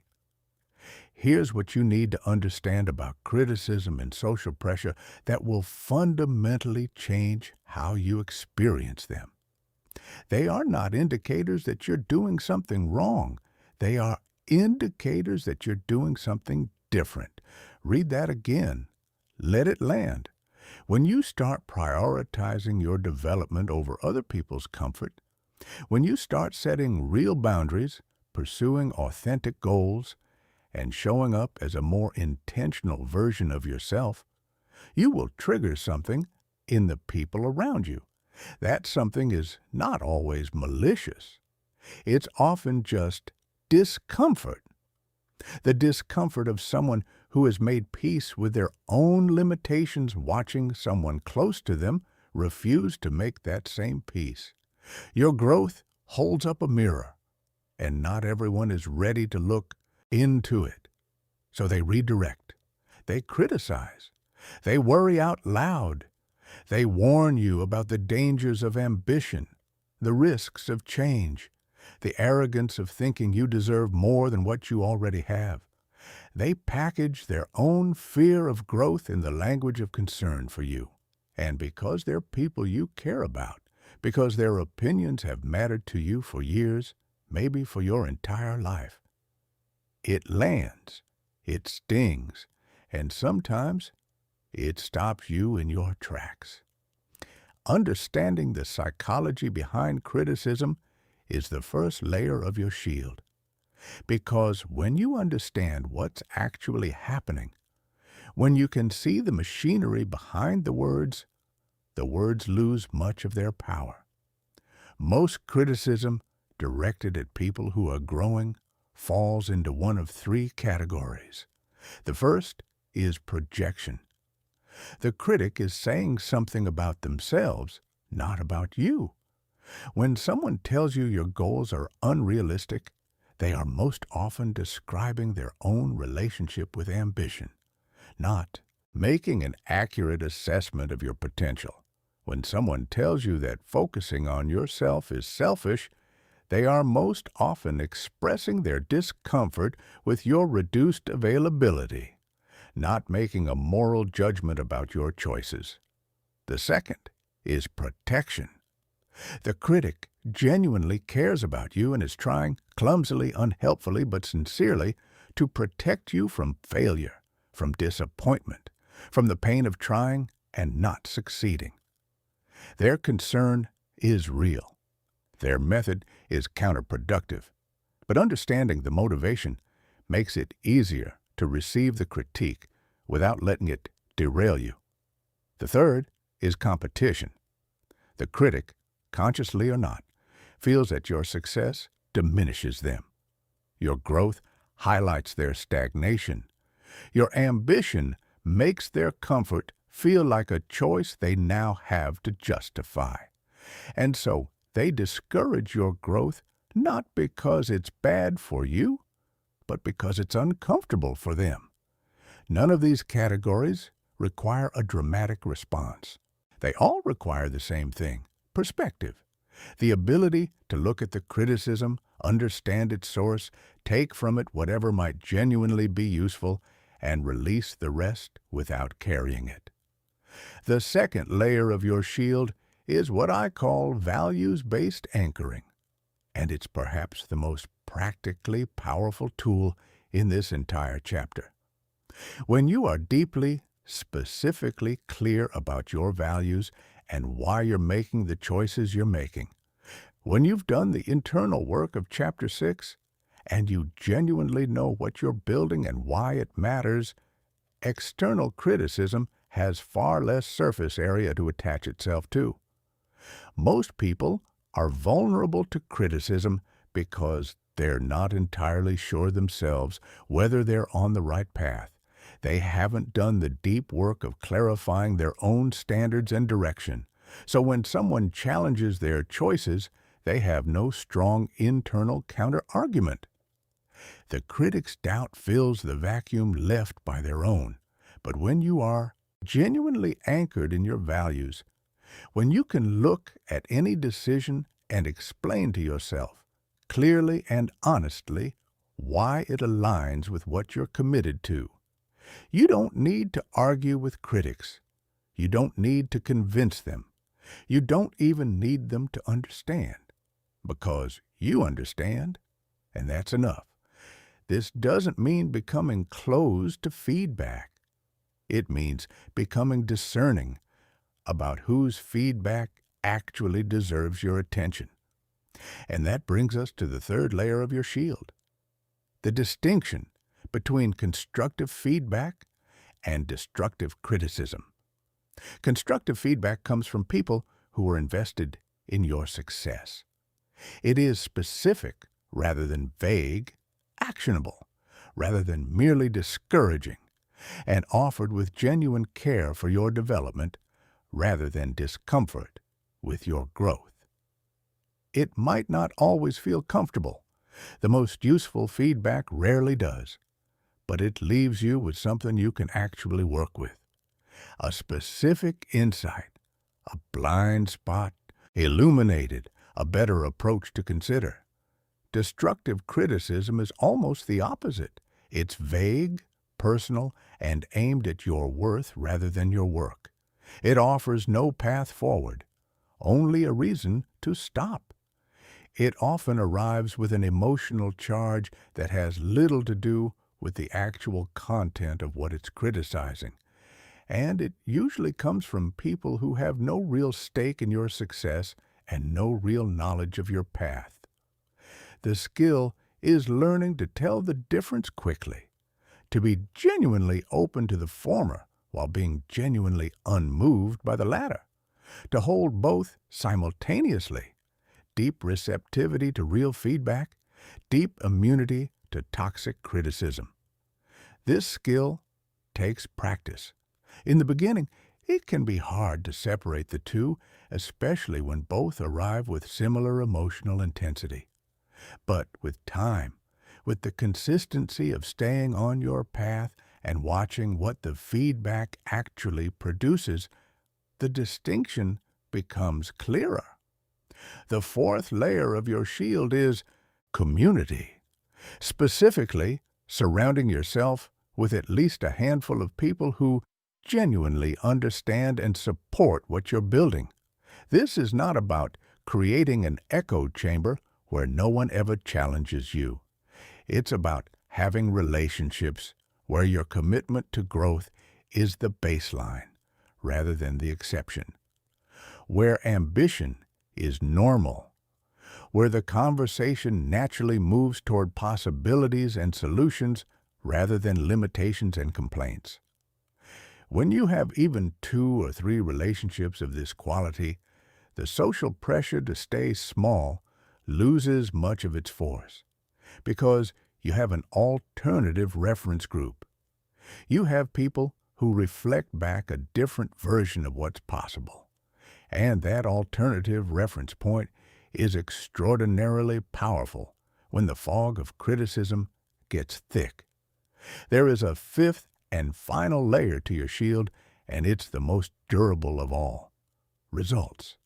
Not necessarily the dramatic, external, easily visible kind, though those matter too, but the internal results, the growing track record of kept commitments, the accumulating evidence of your own reliability, the expanding confidence that comes from having faced criticism before, kept going anyway, and discovered that you were okay, more than okay, on the other side. Every time you move through criticism without being derailed by it, you build something. Every time you choose your growth over someone else's comfort with your limitations, you strengthen something. Every time you stay on your path despite the noise around you, you prove something to the most important audience of all: yourself. And here's what becomes true over time, as that internal evidence accumulates. The criticism doesn't necessarily stop. People don't always change. The voices, external and internal, don't always go quiet. But your relationship with them changes completely. They become background noise rather than the main event. They become information you process rather than verdicts you absorb.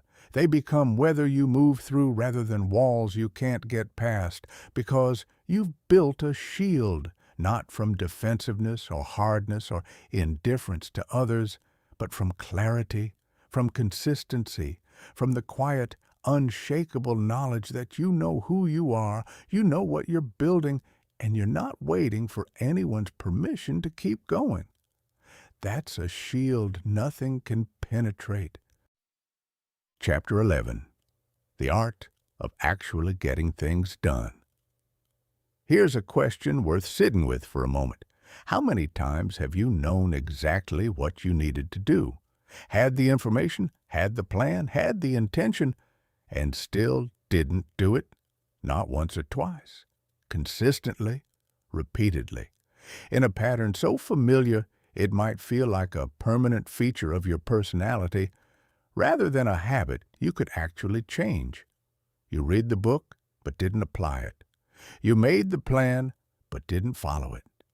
You felt inspired on Sunday night and checked out by Wednesday morning. You started strong and faded.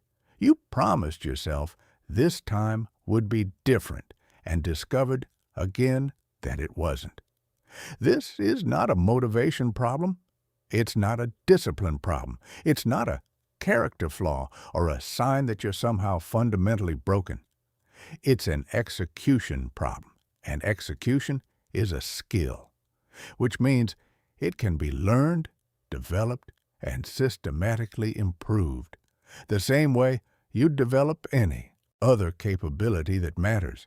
But first, you have to understand what's actually going on when execution breaks down, because most people misdiagnose it, and the wrong diagnosis leads to the wrong solution. When most people fail to follow through on something important, they conclude that they didn't want it badly enough, that their motivation wasn't high enough, that they need more inspiration, more passion, more fire. So they go looking for that fire, another book, another podcast, another motivational video. And for a day or two, the fire returns, and then it fades again, and the cycle repeats. But motivation is not the foundation of execution. It's the spark. And sparks are unreliable. They come and go based on mood, energy, circumstance, and 100 other factors you can't control. Building your execution strategy on top of motivation is like building a house on sand. It holds up on good days and collapses exactly when you need it most. The foundation of real execution is something far more stable than motivation. It's structure, systems, deliberate design of your environment and your habits so that the right actions become easier than the wrong ones, automatically, regardless of how you feel on any given morning. This is the first component of execution mastery, and I call it priority ruthlessness. Most people don't fail to execute because they're lazy. They fail because they're trying to execute too many things simultaneously. They have 17 goals, 43 tasks, and a to-do list that looks like the terms and conditions of a software agreement. Everything feels important.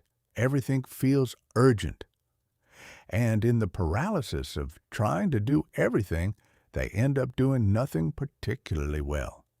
Priority ruthlessness means making a decision that feels almost violent in its simplicity. What are the 2 or 3 outcomes that matter most to where I'm trying to go? And what specific actions, done consistently, will most directly produce those outcomes? Everything else is secondary, not unimportant necessarily, secondary, which means it gets your attention after the primary actions are complete, not instead of them. This is harder than it sounds, because there will always be things that feel urgent competing for the time and attention that belongs to what's important. The inbox, the request from a colleague, the social obligation, the minor crisis that announces itself as a major one. Learning to distinguish between the urgent and the important, and to protect the important from being perpetually crowded out by the urgent, is one of the most valuable skills you will ever develop. The second component is what I call implementation architecture. Most people approach their goals the way a traveler approaches an unfamiliar city without a map. They know roughly where they want to end up.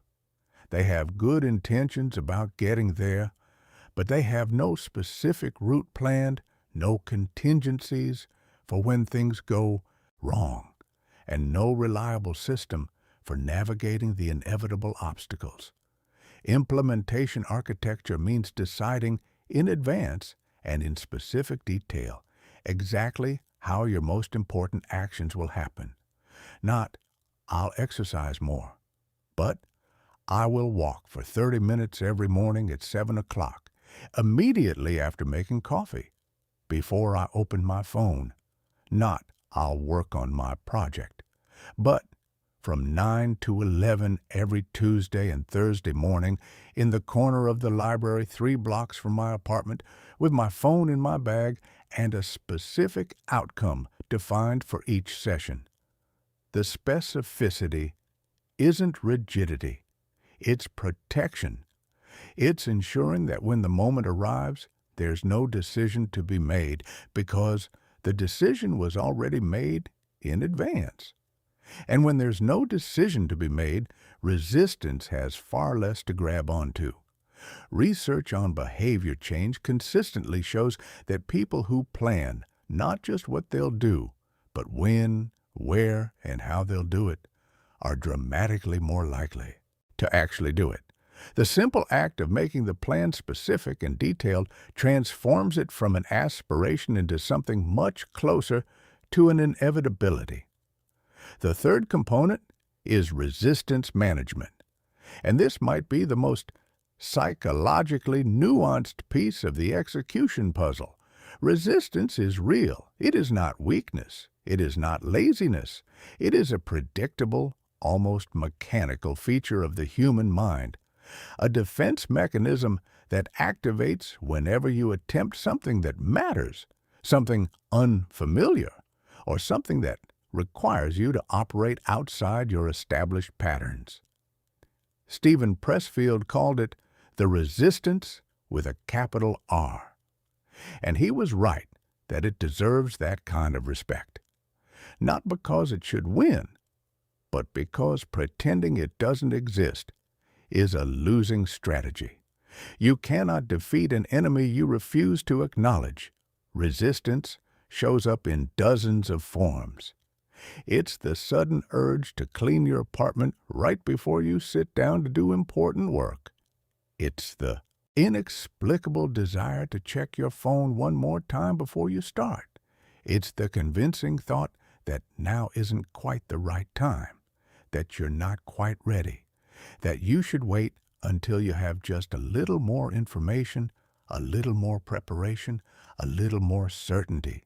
It's creative, it's persistent, and it knows your weaknesses better than you do. Managing resistance doesn't mean eliminating it. It means building systems that reduce its power. This includes designing your environment so that starting is easier, having your materials already out, your workspace already set up, your tools already accessible. It includes using time constraints, the commitment to work on something for just 25 minutes, after which you can stop, because resistance is far less threatening when there's a defined endpoint in view. It includes breaking important work into the smallest possible starting action. Not work on the proposal, but open the document and write one sentence, because resistance is at its peak before you start, and almost always drops dramatically the moment you've begun. The key is getting started. The momentum comes after. The fourth component is what I call feedback integration, and it separates people who improve their execution over time from people who keep making the same mistakes. Most people either avoid feedback entirely because it's uncomfortable to examine where they're falling short, or they receive feedback without actually changing anything in response to it. They nod, they acknowledge, they feel vaguely motivated to adjust, and then they go back to doing exactly what they were doing before. Genuine feedback integration means treating your execution like a scientist would treat an experiment. You have a hypothesis. This approach should produce this outcome. You run the experiment, you execute the plan, you examine the results. Honestly, without defensiveness, you identify what worked and what didn't, and you adjust your approach based on what you learned before running the experiment again. This creates a continuous improvement loop where your execution gets more effective over time, not just harder or more disciplined, but genuinely smarter. You learn how to get better results with cleaner, more efficient action. You stop repeating approaches that don't work and start building on approaches that do. The fifth component is momentum protection, and understanding it might change the entire shape of how you structure your most important work. Momentum is one of the most valuable and underappreciated assets in execution. When you have momentum, when you've been showing up consistently and things are building on themselves, even difficult work feels more accessible. Your mind is already oriented toward the work. The neural pathways are warm, the creative muscles are engaged, but momentum is fragile. An extended break, a vacation that stretches, a disruption that becomes a habit, a few days of inaction that becomes a few weeks, can dissipate momentum entirely, and rebuilding it from zero costs far more energy than maintaining it would have required. This is why the most effective executors in any field maintain some level of daily contact with their most important work, even in compressed, minimal form on difficult days. Not because a 10-minute session moves the needle dramatically on its own, but because it keeps the momentum alive. It keeps the neural pathway warm. It sends the signal to your brain and your identity that this work is still active, still a priority, still part of who you are. On the hardest days, the days when life is genuinely difficult and time is genuinely short, a 5-minute session is not a failure. It's a victory, because it means you showed up, and showing up, even minimally, is the difference between maintaining momentum and starting from scratch. Here's what all of this adds up to when you put it together and live it consistently. You stop being someone who has good intentions and poor follow-through. You become someone who gets things done, not through heroic bursts of willpower, not through intensity that burns bright and burns out, but through quiet, reliable, systematic action that compounds over time into results that look from the outside almost effortless. That's the art of actually getting things done. Not glamorous, not dramatic, not the stuff of highlight reels. Just you, showing up, doing the work day after day, and watching in quiet amazement as the life you've been imagining starts to look more and more like the one you're actually living. Chapter 12. The relationships that actually deserve you. Here's something that will challenge everything you've been taught about love, loyalty, and connection. The quality of your relationships is not determined by how long you've known someone. It's not determined by shared history, family ties, or the fact that someone was there during a difficult chapter of your life. It's not determined by how much you care about them or how much they care about you. It's determined by whether the relationship makes both of you more capable, more honest, more alive, more fully yourselves, or less. That's the only question that ultimately matters, and most people never ask it, because asking it requires a kind of honesty that feels almost disloyal, like you're betraying the people you love by daring to evaluate the effect they have on your life. But here's what I want you to consider. The most loving thing you can do for another person is not to stay in a relationship with them. regardless of its effect on you. The most loving thing is to show up as the most genuine, grounded, fully developed version of yourself, because that version of you is capable of offering something real, something that actually helps, something that elevates rather than enables. You cannot do that when you're depleted. You cannot do that when you're performing a version of yourself designed to keep someone else comfortable. You cannot do that when the relationship requires you to stay small so the other person doesn't have to feel the discomfort of their own limitations. When you commit to genuinely focusing on yourself, to developing your confidence, your clarity, your emotional maturity, your standards, your relationships will change. Not all of them in the same direction. Some will deepen in ways that surprise and move you. Others will quietly, or not so quietly, fall away. And both of those outcomes, as difficult as the second one can be, are signs that something important and healthy is happening. Let's start with what changes in the relationships that deepen. When you develop real self-respect, when you stop needing constant external validation, you bring a completely different quality of presence to the people you care about. You're no longer there primarily to have your own needs met.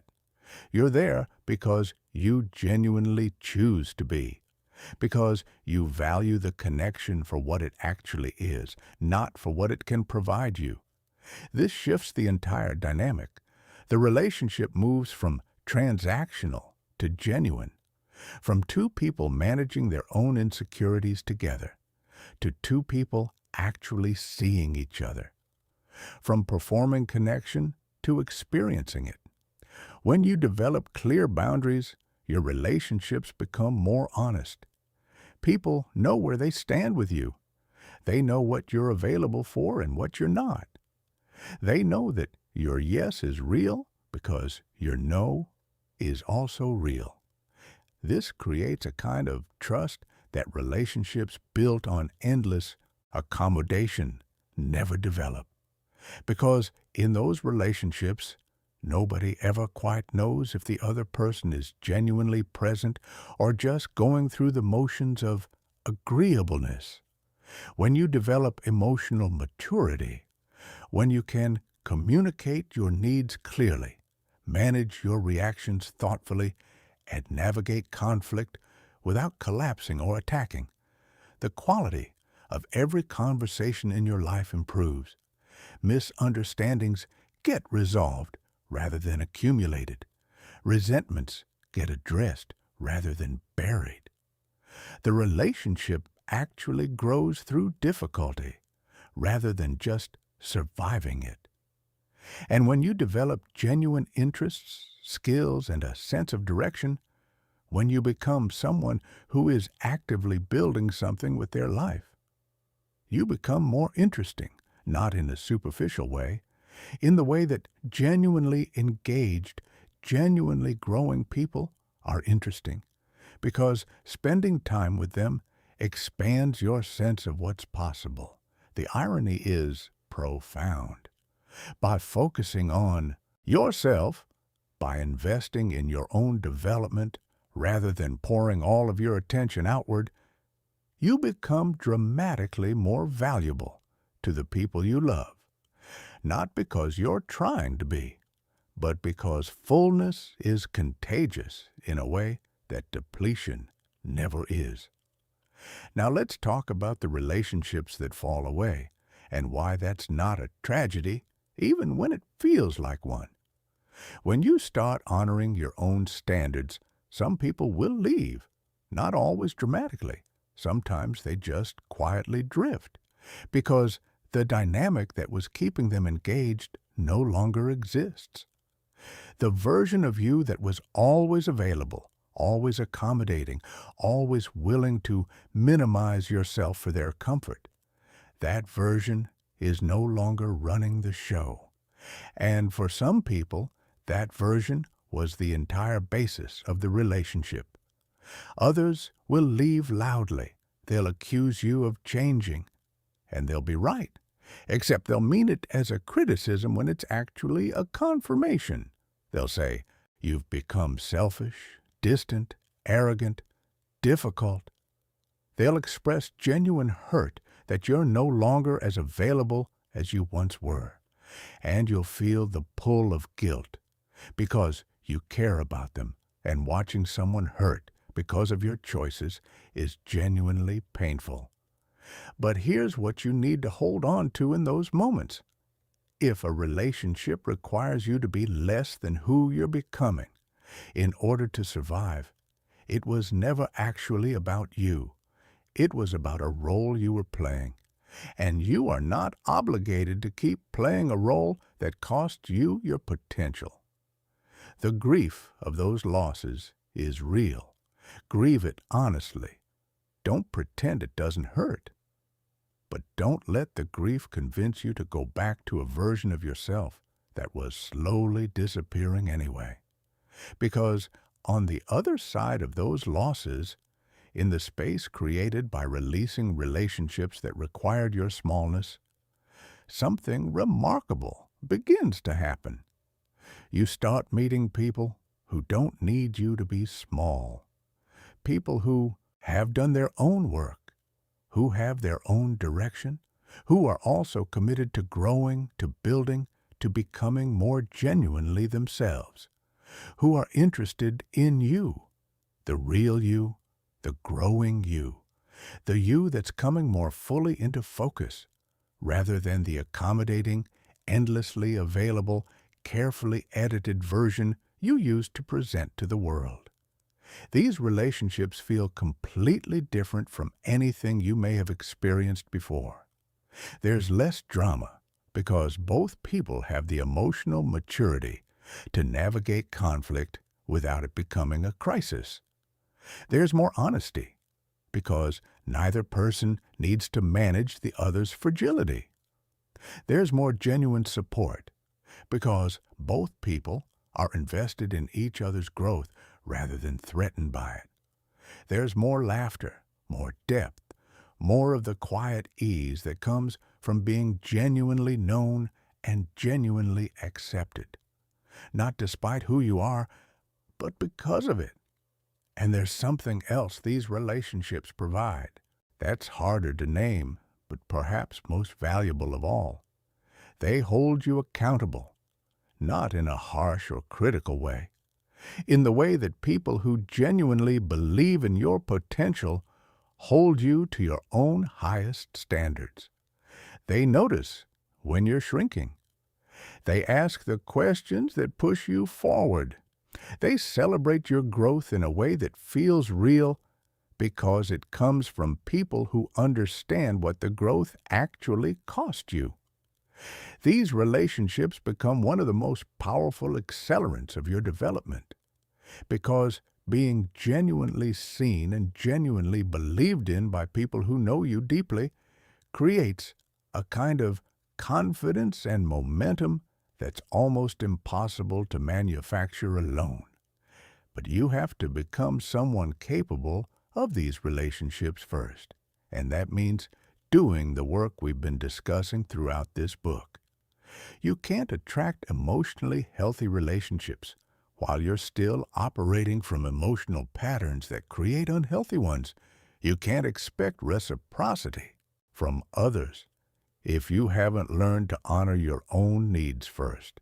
You can't build relationships based on authenticity if you haven't done the uncomfortable work of figuring out who you actually are beneath all the conditioning and performance. You have to become the relationship you're looking for. You have to embody the qualities, the honesty, the boundaries, the self-respect, the genuine interest in growth that you want to experience in your connections with others. This is not a chicken and egg paradox. It's a clear sequence. You develop yourself. You become more genuinely yourself. You attract people who resonate with who you're actually becoming.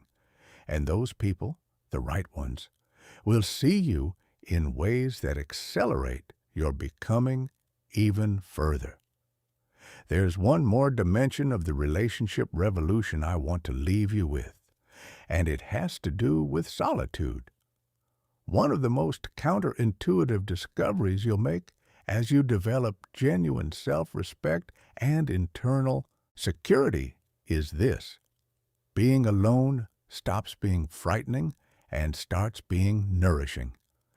When your sense of worth is no longer dependent on constant connection, when you're not staying in relationships out of fear of loneliness, you start to discover what solitude actually offers: the clarity, the creativity, the quiet that allows you to hear your own thoughts without the static of other people's needs and expectations layered on top of them. You start choosing to spend time alone, not because you're antisocial or damaged or avoiding connection, but because you've discovered that the relationship you have with yourself is one of the most important relationships in your life, and it deserves time, attention, and genuine investment. And paradoxically, as so many things in this book are paradoxical, becoming genuinely comfortable with solitude makes you dramatically more attractive to others. Because people who are comfortable alone are choosing connection from a place of genuine desire rather than desperate need, and connection chosen freely from fullness is an entirely different experience than connection clung to from fear. You stop settling. You stop tolerating. You stop accepting less than what actually nourishes you. And you start building, slowly, honestly, with real discernment, a circle of relationships that are worthy of the person you're becoming. That's the relationship revolution, and it begins not with finding better people. It begins with becoming one. Chapter 13. Building the Mind That Cannot Be Broken. There is a version of you that exists beyond every setback you've ever faced, beyond every failure, every rejection, every season of doubt, every moment when you looked at your life and wondered if you were strong enough to keep going. That version of you is not a fantasy. It's not reserved for people with exceptional genetics, perfect childhoods, or extraordinary circumstances. It's not something you either have or you don't. It's something you build, deliberately, systematically, one challenge at a time. And the people who have built it, the ones who seem to absorb difficulty without breaking, who bounce back from setbacks with their direction intact, who maintain their commitment to growth even when everything around them is in chaos. They didn't arrive that way. They built that capacity the same way you build any capacity. Through consistent exposure to resistance combined with the right frameworks for processing it. Most people have it exactly backward. They try to minimize difficulty in their lives, to arrange circumstances so that they face as little resistance, discomfort, and uncertainty as possible. And in doing so, they inadvertently guarantee that when real difficulty arrives, and it always does, they're completely unprepared for it. Because mental resilience doesn't grow in comfort. It grows in challenge. It grows in the moments when you're convinced you can't handle what's happening, and then discover that you can. It grows in the gap between who you thought you were and who you discover yourself to be when circumstances demand more than you thought you had. Every difficult thing you've ever navigated has been building this capacity, whether you realized it or not. The question is whether you're going to start building it intentionally, or keep hoping that life never tests you too severely. Let's build the fortress, layer by layer. The first layer is perspective mastery, and it starts with a distinction that sounds simple but is profoundly difficult to maintain in the middle of genuine difficulty. The distinction between what is happening and what it means. Most people treat these as the same thing. Something difficult happens, and in the same breath, they assign it a meaning, usually a catastrophic one. The project fails, and it means they're not capable. The relationship ends, and it means they're not lovable. The opportunity doesn't materialize, and it means the universe is working against them. But the event and the meaning are never the same thing. The event is a fact. The meaning is a choice. And when you understand that, really understand it in a way that you can access under pressure, you take back an enormous amount of power that most people unconsciously surrender every time something goes wrong. Perspective mastery means training yourself to zoom out, especially in moments when every instinct is telling you to zoom in on how bad this is right now. It means asking, in the context of my entire life, my entire trajectory, what does this moment actually represent? Is this a permanent verdict or a temporary data point? Is this the end of the story or a difficult chapter in a story that's still being written? The answer is almost always the latter. But in the grip of immediate difficulty, it rarely feels that way, which is exactly why this capacity has to be built in advance. Through practice, through reflection, through deliberately reviewing past difficulties and noticing how much less catastrophic they appear in retrospect than they did in the moment. The second layer is emotional regulation, and this is not what most people think it is. Emotional regulation is not emotional suppression. It's not performing calmness while quietly drowning. It's not the stoic refusal to feel things that hurt because feeling them seems like weakness. Emotional regulation is the developed capacity to feel your emotions fully, to let them move through you without being permanently rearranged by them, to be sad without becoming defined by sadness, to be angry without becoming governed by anger, to be afraid without letting fear make your decisions for you. This capacity is built through practice with small emotional challenges before the large ones arrive. Every time you notice a difficult emotion arising and choose to sit with it consciously, rather than immediately avoiding, numbing, or venting it impulsively, you develop your capacity to hold emotional experience with greater stability. Over time, this practice creates something remarkable, an internal space between stimulus and response, a gap in which you can feel what's happening, process it honestly, and choose, deliberately, from your values rather than your reactions, how to respond. Viktor Frankl called this the last of human freedoms, the freedom to choose your response in any given set of circumstances.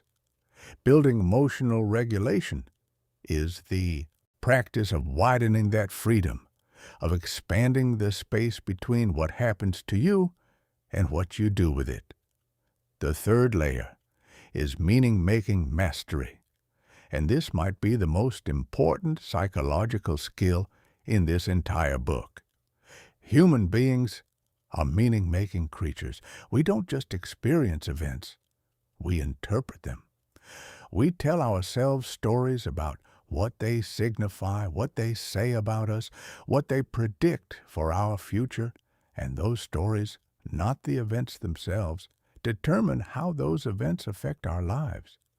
This means that two people can face identical circumstances and have completely different experiences of them, not because one is stronger than the other, but because they're telling themselves different stories about what those circumstances mean.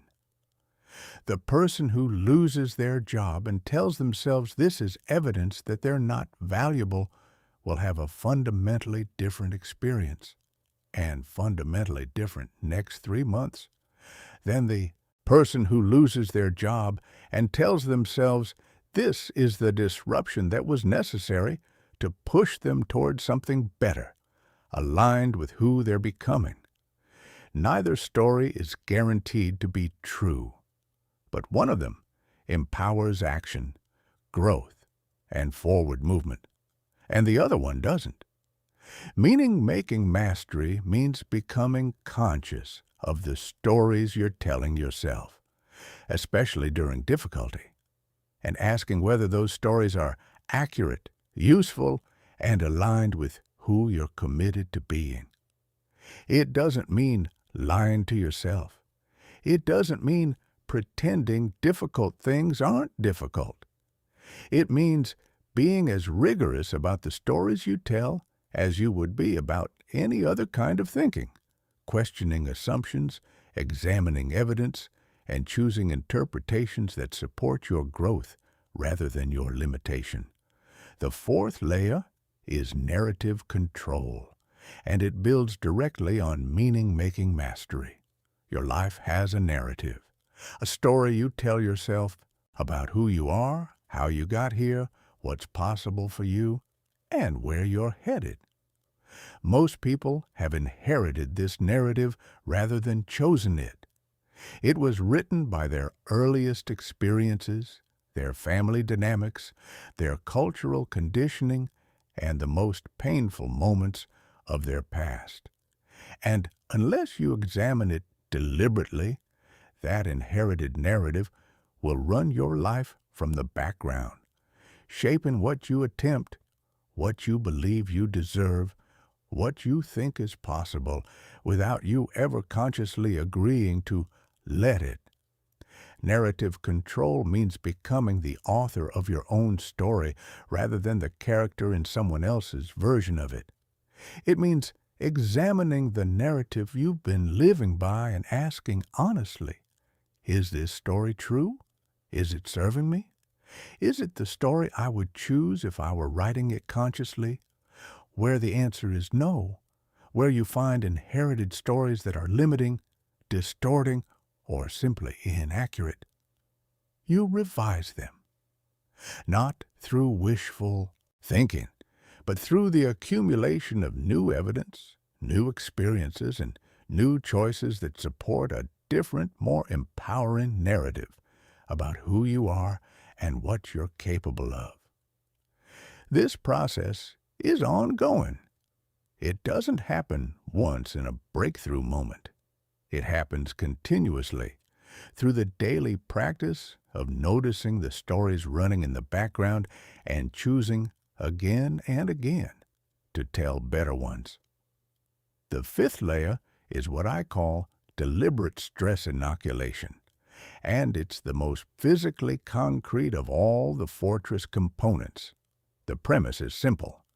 Mental resilience grows through exposure to manageable challenge. If you consistently avoid difficulty, you remain fragile. If you consistently expose yourself to difficulties that stretch but don't break you, and process those experiences with the frameworks above, you build genuine psychological strength over time. This means deliberately seeking out challenges rather than arranging your life to minimize them.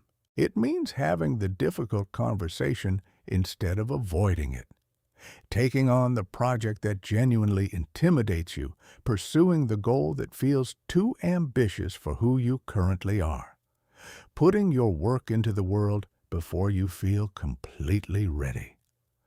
Each of these experiences, navigated with the perspective, emotional regulation, and meaning-making frameworks we've discussed, deposit something into your mental resilience account. Evidence that you can handle more than you thought. Confidence that difficulty doesn't have to derail you. The quiet certainty that whatever comes next, you have the internal resources to meet it. Over time, these deposits compound into something that might be the most valuable thing you ever build. a mind that cannot be broken, not because nothing difficult ever happens to it, but because it has developed, through consistent, deliberate practice, the capacity to absorb difficulty, process it constructively, extract the growth from it, and continue forward with its direction and its dignity intact. That mind is available to you. It's not a gift. It's a construction project. And every hard day you navigate with intention, every moment you choose perspective over panic, growth over grievance, forward motion over comfortable retreat, is another brick in the wall. Keep building. Chapter 14. You are the architect. Let's start with something that might be the most important sentence in this entire book. Your life is not happening to you, it is happening from you. Read that again. Not to you. From you. Most people spend their entire lives in a posture of reaction. Things happen. Circumstances shift. Opportunities appear or don't. People behave in ways that please or disappoint. And they respond. They adjust. They cope. They manage. They endure. And when the results aren't what they hoped for, they look outward for the explanation. The economy, the timing, other people, bad luck, forces beyond their control, and sometimes, genuinely, those forces are real. Life is not a perfectly meritocratic system where effort and intention reliably produce proportional results. Injustice exists. Circumstance matters. Not everything that happens to you is your fault or your responsibility. But here's what is always your responsibility.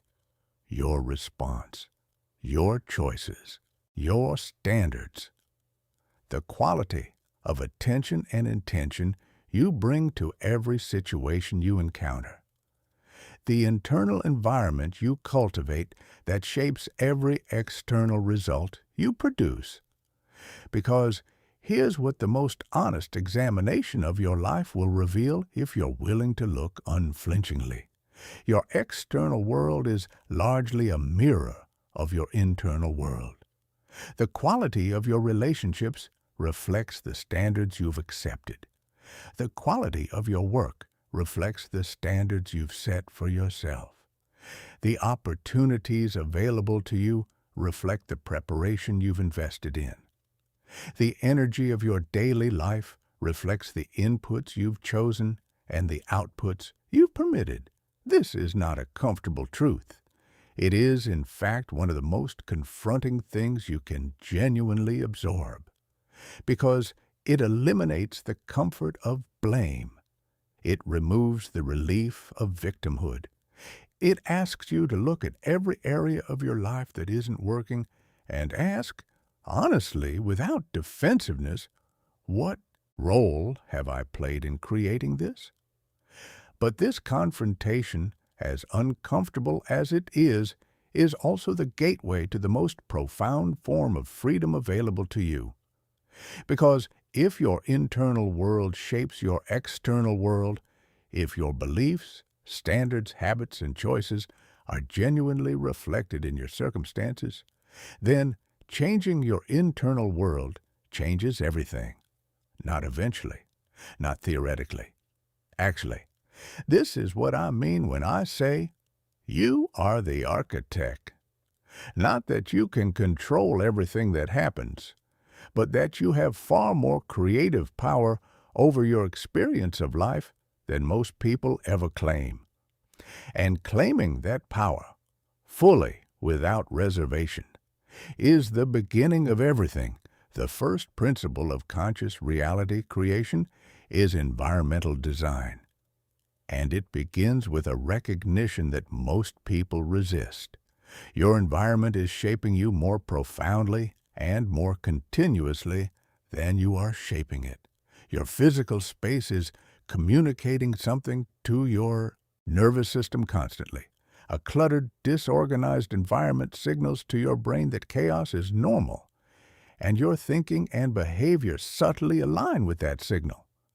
A clean, intentionally designed space signals clarity, intentionality, and respect for your own potential. And your thinking and behavior align with that signal instead.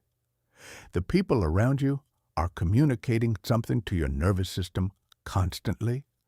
The standards they operate by, the conversations they have, the beliefs they hold about what's possible, all of it is input that your brain is processing and calibrating to, whether you're aware of it or not. The information you consume is communicating something to your nervous system constantly. The news you read, the content you watch, the conversations you allow to occupy your attention, they're all shaping the lens through which you interpret reality and the range of possibilities you believe are available to you. Environmental design means taking conscious control of all of these inputs. It means asking, with genuine honesty, does this environment support who I'm trying to become? Or does it subtly undermine it? Does this physical space reflect the standards I'm committed to? Or does it reflect the standards I'm trying to leave behind? Does this information diet expand my sense of what's possible? Or does it contract it? And then making changes. Not dramatic wholesale transformations overnight, but deliberate, consistent adjustments that gradually shift the environment from one that holds you at your current level to one that actively pulls you toward your next one. This might mean redesigning your physical workspace so that your most important tools are immediately accessible and your most significant distractions are deliberately removed. It might mean curating your information inputs with the same care a professional athlete curates their nutrition, choosing sources that strengthen your thinking rather than ones that simply stimulate your anxiety. It might mean evaluating your social environment with the honest question we explored in Chapter 7 and making the adjustments that support your growth even when they're uncomfortable. The second principle is relationship curation. And rather than repeat what Chapter 12 covered in depth, I want to add a dimension here that's specifically relevant to reality creation. Your relationships don't just affect how you feel. They affect what you believe is possible. And what you believe is possible determines what you attempt. And what you attempt determines what you achieve. This means that the ceiling of your closest relationships, the highest standard they operate by, the most ambitious thing they believe is achievable, has a quiet but powerful gravitational influence on your own ceiling. Spend enough time with people who have settled, and settling starts to feel reasonable. Spend enough time with people who are genuinely building something meaningful with their lives, and building starts to feel not just possible, but natural. Cure it accordingly, not with arrogance, not with judgment, but with the clear-eyed understanding that your social environment is one of the most powerful determinants of your trajectory, and that you have more agency over it than you've probably been exercising. The third principle is opportunity creation, and it challenges one of the most deeply held passive beliefs that most people carry about how good things happen. Most people believe that opportunities are found, that they appear or don't based on factors largely outside your control, that the right person, the right moment, the right circumstance either materializes or it doesn't, and your job is essentially to be in the right place, hope for good timing, and try not to miss the window when it opens. But the people who consistently seem to attract extraordinary opportunities are not better at finding them. They're better at creating the conditions in which opportunities naturally arise, and at recognizing them when they do. Opportunity creation means developing skills that will be genuinely valuable before you need them. Building relationships with people who have relevant knowledge and experience before you have a specific request. Positioning yourself consistently in environments where interesting possibilities are more likely to exist. Creating visible work through writing, teaching, building, contributing that allows people who might benefit from your capabilities to discover you. It means being so genuinely prepared, so clearly skilled, so obviously invested in your domain that when a relevant opportunity appears, you're not scrambling to get ready. You're already ready. And that readiness itself creates opportunities because people consistently route possibilities toward those who are demonstrably prepared to handle them. The fourth principle is feedback integration. And here, I want to make a distinction that's crucial for anyone committed to conscious reality creation. There's a difference between feedback and noise, and confusing the two is one of the most expensive mistakes you can make. Noise is abundant. It's the unsolicited opinion of people who don't understand what you're building. It's the criticism that comes from discomfort rather than genuine insight. It's the metric that measures something measurable rather than something meaningful. It's the comparison to someone else's path that has nothing to do with where you're going. Feedback is rare. It's the honest assessment from someone who understands your goals and has the knowledge and experience to evaluate your progress toward them meaningfully. It's the result that reveals a genuine gap between your intention and your execution. It's the pattern that shows up consistently across multiple data points and demands an honest response. Actively seeking real feedback from the right people about the right things with genuine openness to what it reveals, and then actually integrating it by adjusting your approach is one of the highest leverage activities available to you as an architect of your own reality, because it compresses the learning curve dramatically. It allows you to identify and correct misalignments between what you're doing and what you're trying to create before they compound into significant losses of time and energy. The fifth principle is what I call leverage thinking, and it's the difference between working hard in ways that compound and working hard in ways that simply exhaust. Not all effort is created equal.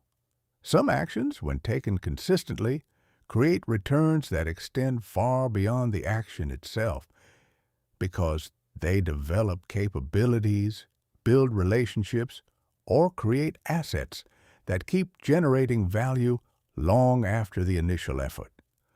Other actions, equally demanding in the moment, produce results that are purely transactional.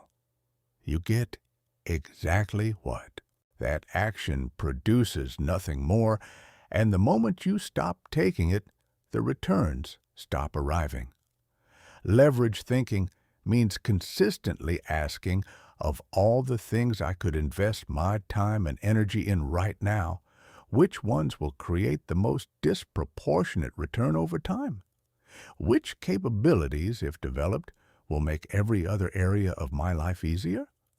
Which relationships, if cultivated, will create access to possibilities I can't currently see? Which habits, if maintained, will compound into advantages that become increasingly difficult for others to close? Communication skills, emotional intelligence, the ability to think clearly under pressure, deep expertise in an area of genuine importance, a reputation for reliable follow-through, a network of relationships built on genuine mutual respect and contribution. These are high-leverage investments because they don't just produce results in one area. They amplify your effectiveness across every area simultaneously. This is what separates people who seem to accomplish extraordinary things with their lives from people who work just as hard but stay stuck at the same level. Not intensity of effort, leverage of effort. The wisdom to invest consistently in the things that compound rather than the things that merely consume. When you put all 5 principles together, environmental design, relationship curation, opportunity creation, feedback integration, and leverage thinking, and you apply them with consistency and genuine intention over an extended period of time, something shifts in your relationship to your own life. You stop feeling like a passenger.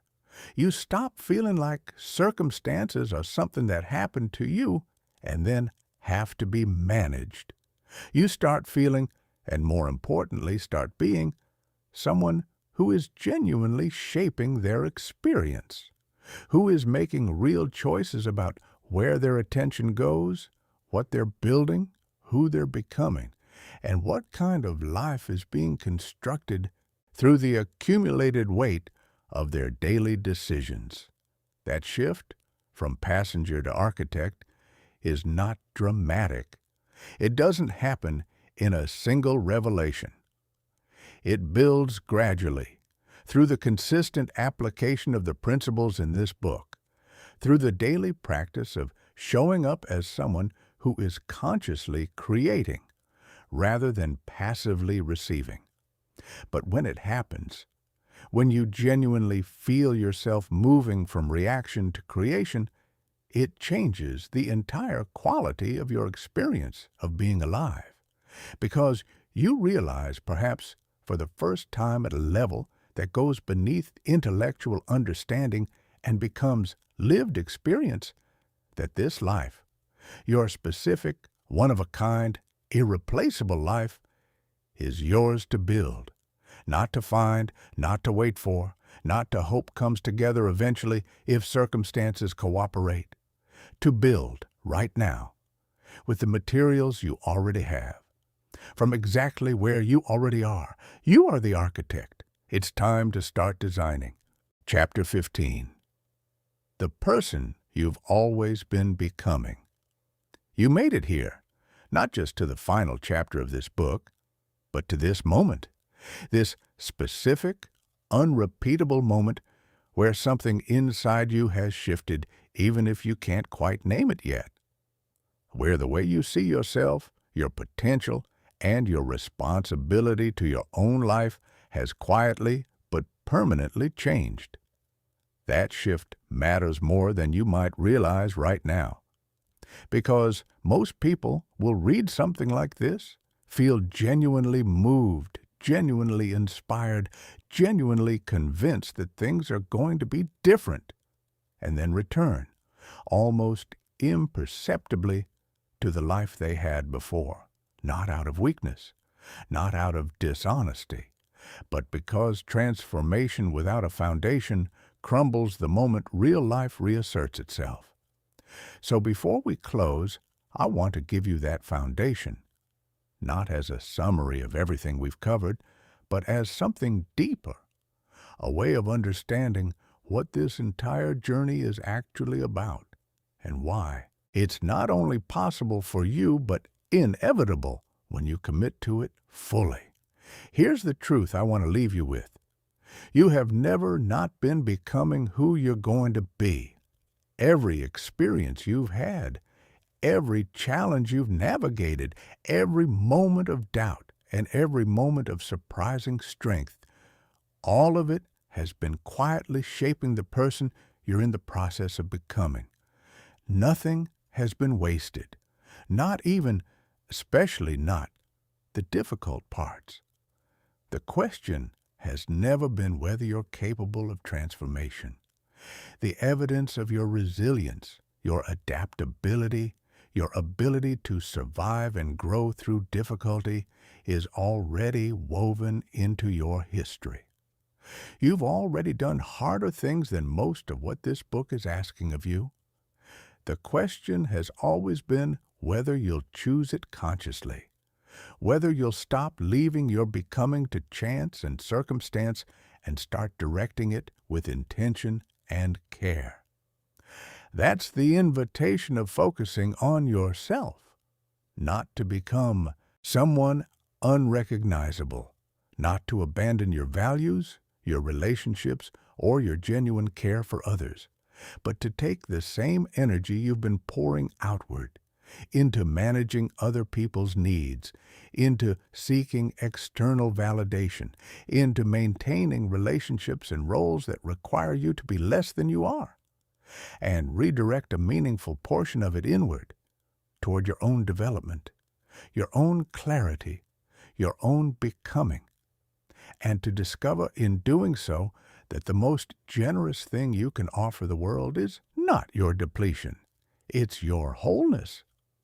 Let's talk about what comes next, because this is where most personal development falls apart, in the transition from inspired to consistent, from understanding to doing, from the person who finished the book to the person who actually lives it.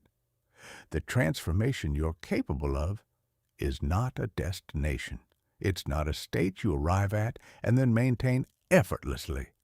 It's a daily practice, a continuous, sometimes unglamorous, always worthwhile commitment to showing up as a slightly more developed version of yourself than you were yesterday. Some days, that commitment will feel inspiring. You'll wake up clear, energized, aligned with your vision, and every action you take will feel like genuine progress. These days are gifts. Receive them fully. Let them build momentum. Other days, and there will be many, the commitment will feel like nothing more than discipline. You'll be tired, doubtful, unclear, and the version of yourself you're trying to become will seem impossibly far from the version you actually are in that moment. Everything in you will want to skip, to retreat, to take a break that turns into a pattern. These are the days that actually determine your trajectory, not the inspired ones. Those are easy. The days when you show up anyway, when you do the small thing even without feeling ready, when you honor the commitment without waiting for the feeling to match it, those are the days that separate people who genuinely transform from people who just think about transforming. And here's what I want you to know about those hard days, from someone who has studied this process deeply and watched it play out in countless people's lives. The resistance you feel on those days is not evidence that you're on the wrong path. It's evidence that you're on the right one. Growth is uncomfortable. Change triggers resistance. The fact that it's hard is not a sign to stop. It's a sign that you're actually doing something real. The legendary level, the version of your life where the principles in this book have compounded into genuine transformation, is not reserved for exceptional people. It's not for people with perfect circumstances, extraordinary willpower, or inherent advantages you don't have. It's available to anyone who commits consistently to the fundamentals we've discussed. To anyone who decides, really decides, at a level that goes deeper than inspiration, that their development is non-negotiable. Let me be specific about what that legendary level actually looks like, not in abstract terms, in the texture of daily experience. It looks like waking up with a sense of genuine direction, not perfect certainty. Direction. Knowing what you're building, why it matters to you, and what today's actions contribute to that larger picture. That clarity doesn't make every day easy, but it makes every day meaningful. And meaningful is a kind of wealth that most people never experience no matter how much external success they accumulate. It looks like navigating difficulty without being derailed by it. When things go wrong, and they will, you process the experience, extract what's useful, adjust your approach, and continue. Not without feeling the weight of it, but without losing your fundamental orientation. You bend without breaking, and every time you bend and don't break, you trust yourself a little more. It looks like relationships that nourish rather than drain. Connections built on mutual respect, genuine appreciation, and shared commitment to growth. Conversations that expand your thinking. People who celebrate your becoming rather than feeling threatened by it. A social world that feels like an asset rather than an obligation. It looks like a relationship with yourself characterized by genuine respect, not arrogance. Respect. The quiet satisfaction of someone who knows they keep their word, honors their values, and shows up for the commitments that matter, who isn't perfect but is genuinely trying, who fails sometimes but learns consistently, who is not where they want to ultimately be but is undeniably moving toward it. This version of your life is not a fantasy. It's the natural result of applying what we've discussed here, consistently, honestly, over time. It's what becomes available when you stop waiting for circumstances to change and start changing what you can control. When you stop seeking permission from the world to be fully yourself and start granting it to yourself. But I want to be honest with you about something as we close. This path will be tested, reliably and repeatedly. The moment you commit to it, really commit, not just declare, something almost predictable happens. The world seems to conspire to test whether you mean it. Old patterns reassert themselves with sudden intensity. People who were comfortable with your previous version will push back against your emerging one. Circumstances will arise that make retreat feel not just easier, but almost reasonable. These tests are not punishments. They're not the universe deciding you're not ready. They're graduation exams. They're the mechanism through which your commitment gets proven, not to anyone watching, but to yourself. Each time you hold your ground, each time you choose growth over comfort and long-term integrity over short-term relief, you pass the exam.